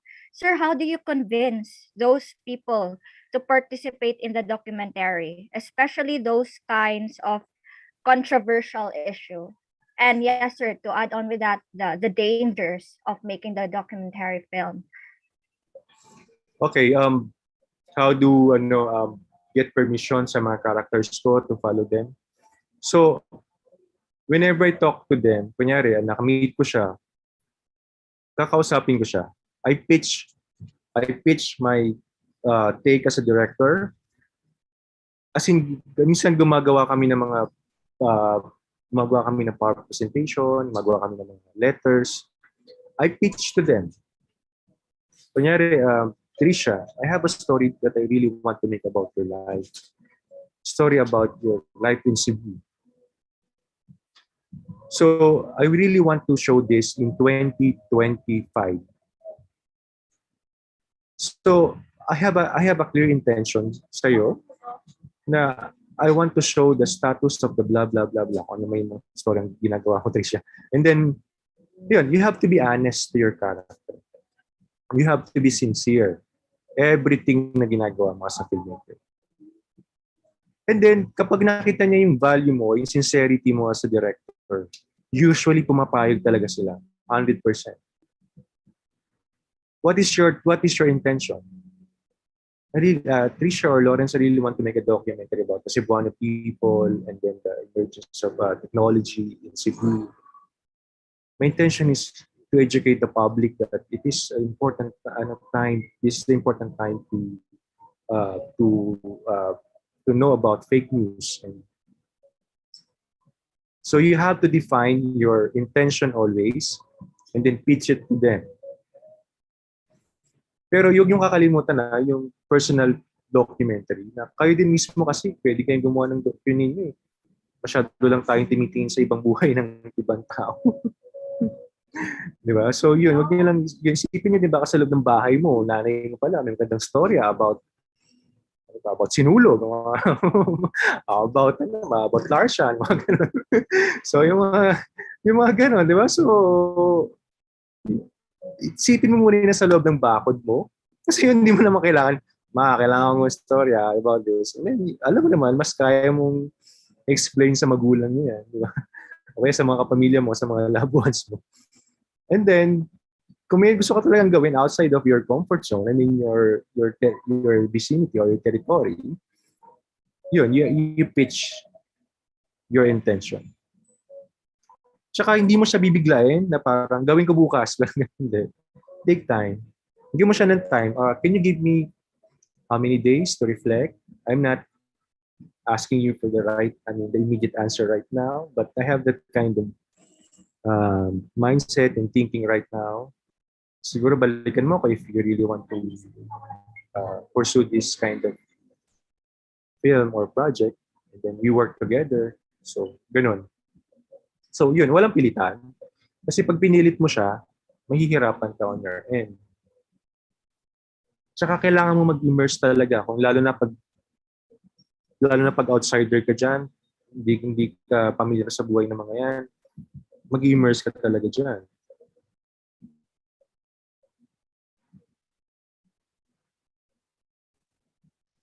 Yes. So true, sir. Thank you so much, sir. Thank you, sir. And also, the point is, sir, we go back to your what you said earlier. The documentary sparks a conversation in a certain issue. So we have to have the same intention. What needs to be addressed, right, sir? Is that your point, sir? Yes. Yeah. So go back to your intention as a filmmaker. Yes, and we have to know what we can do as a person because we're actually sharing human experiences. Yes. Not avatar, ano ba dyan? mga marites. And sir, the comment, sir, it's full of yes, I agree. Yes. Super, super nice. Yes, you sir. explained it very briefly. So we have a pahabol questions, Kuya Lauren. Yes, sir. Yes, teacher. So, sir, I think this would be our last question. Because this would relate to the intention and the purpose of having documentary films. So we have here, sir, it's still anonymous. Hi, sir. What is your advice to young storytellers and filmmakers who are in work in progress and still finding their purpose in this field of work? Nung nag-college, nung nag-apply ako ng college, sabi ko, I really want to be a reporter. But it didn't happen. Kasi in reality, ang dami-daming gusto maging reporter. Parang lahat yata ng mass comm sa Pilipinas or communication sa buong Pilipinas ay gusto maging reporter. Kung 100,000 graduate ng mass comm or comm major, I'm at the bottom with nasa pinakailalim na siguro ako na. So, yun, I assess, fact check, but always find your yung kung saan ka masayang ginagawa. Kasi nung di ka naman pinangarap maging documentary filmmaker, napasok lang naman ako dito dahil sa trabaho ko, then in love na ako sa paggawa sa kanya, hanggang pinurso ko na siya. Hanapin, you have time to explore. Like mga students kayo, di ba, nakikita niyo pa lahat yung mga possibility, like fiction, like documentary, social media o digital media. So ang dami nyo pwedeng na-expose. Hanapin nyo yung purpose nyo doon. Hanapin nyo yung enthusiasm niyo. Pag ginawa mo siya, masaya ka. Hindi ka na pipilitang ginawa kasi kailangan ko sumahod, kailangan kang, I guess you talagang magkakaroon ka ng fatigue in the future.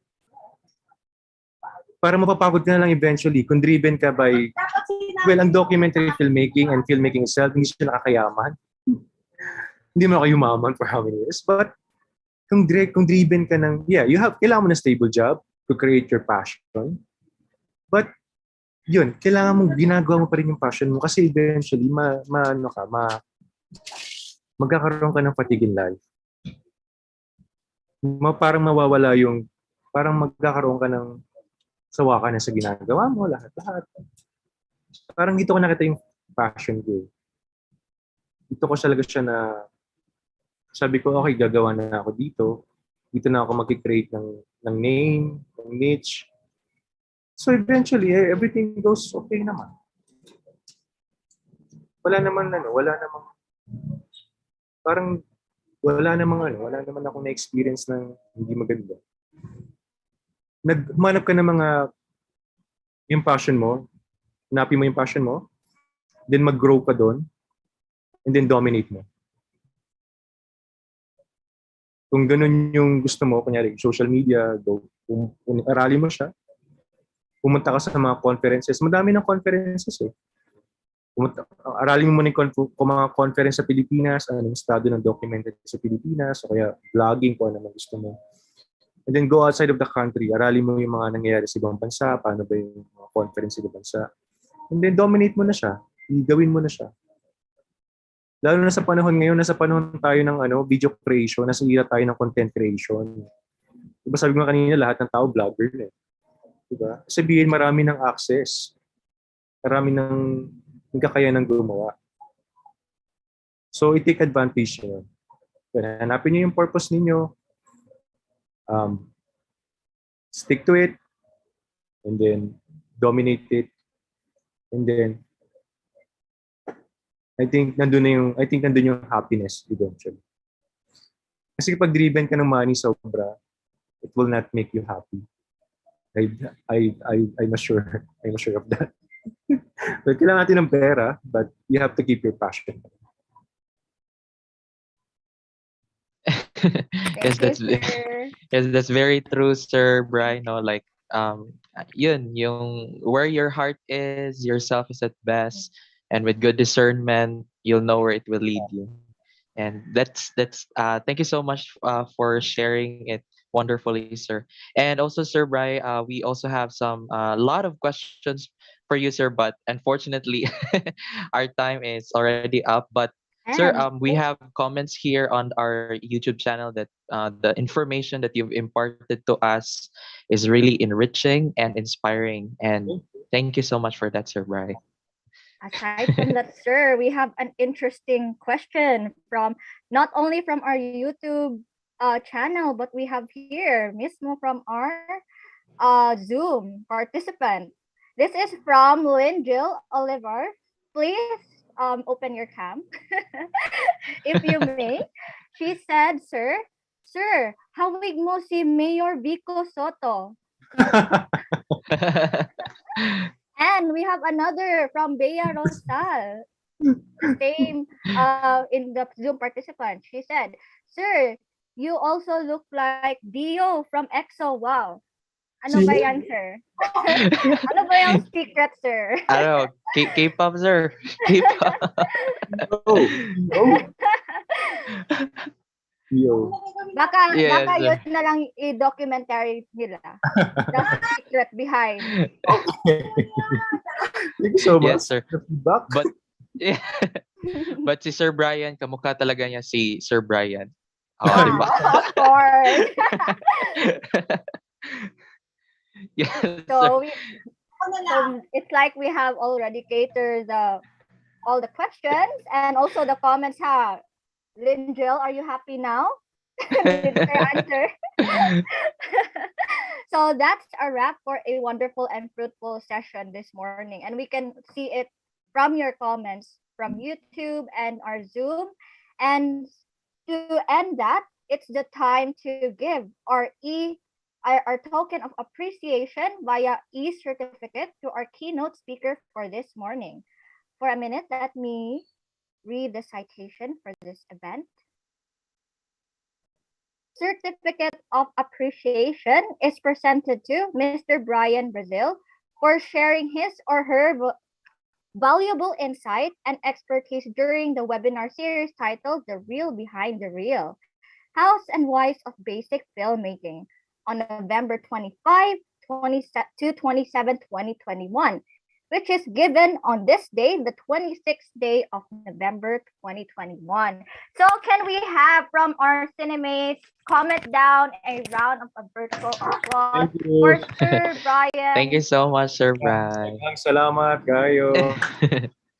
And we maybe also ask our Zoom participants to please open your camera and to have a photo op shoot with Sir Brian. Yes. Okay, so yes, open your cameras and ready with your brightest and biggest smile. Wow, very fresh. Ito Wow, mga I can see that there, sir. If Cine-mates, you sir. see, there is Lindo. Lindo, ha?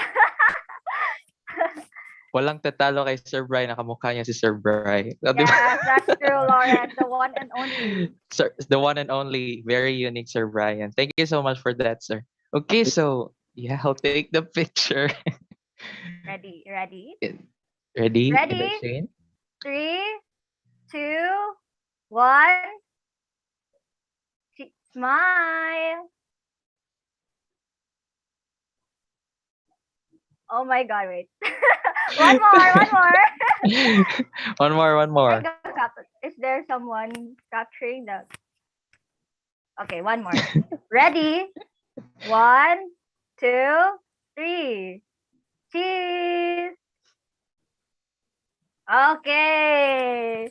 Again, let's give a virtual round of applause to Mr. Brian for that fruitful talk of his. We've learned a lot, so much, sir.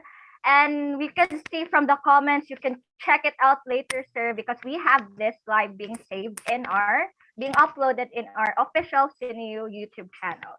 Yes, so sir. you can see how the participants were really engaged, how they really engaged to your talk today, sir. Yes, and they're really keeping it coming, sir, like from all the questions, all their reactions up until this time, up until this moment in time, sir.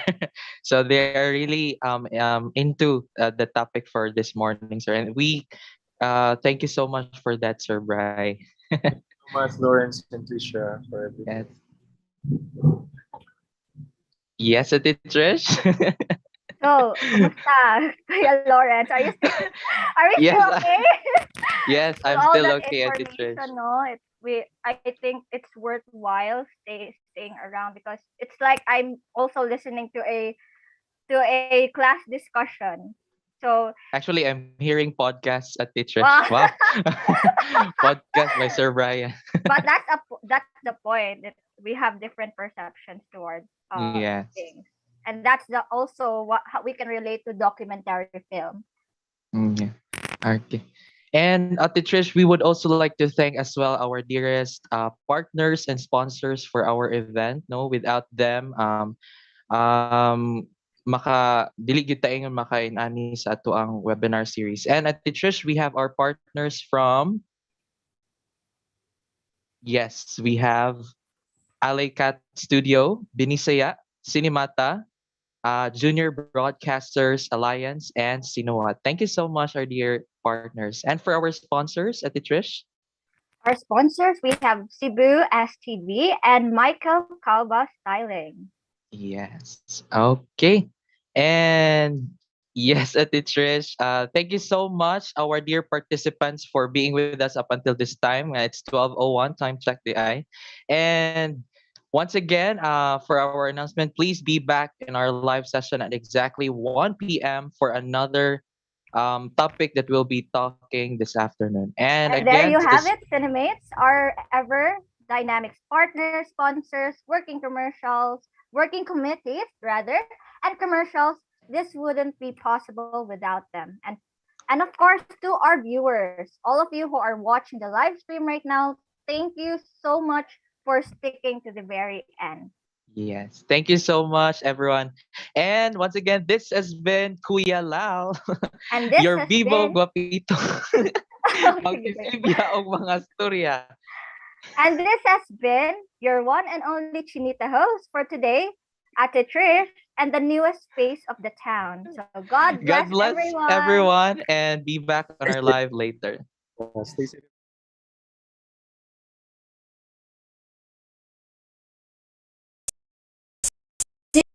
CINE U would like to thank the following: Michael Kauba Styling,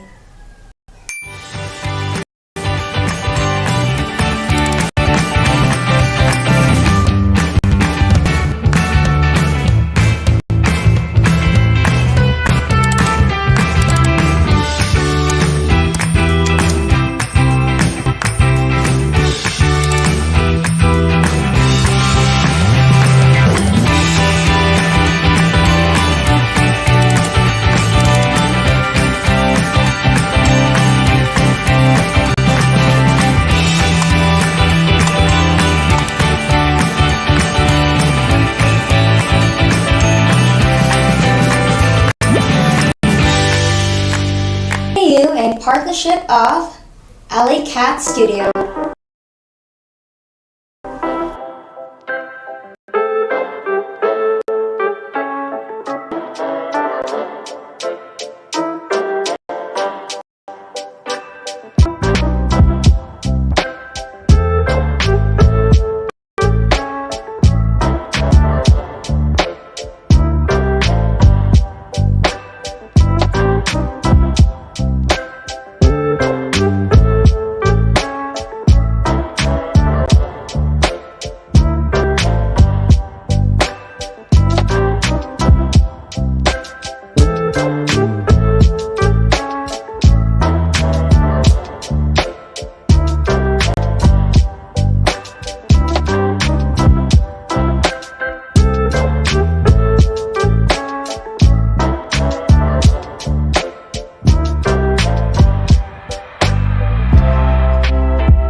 Binisaya Junior Broadcast Alliance, Anila Communicators Club, and Cebu STV. CINE U would like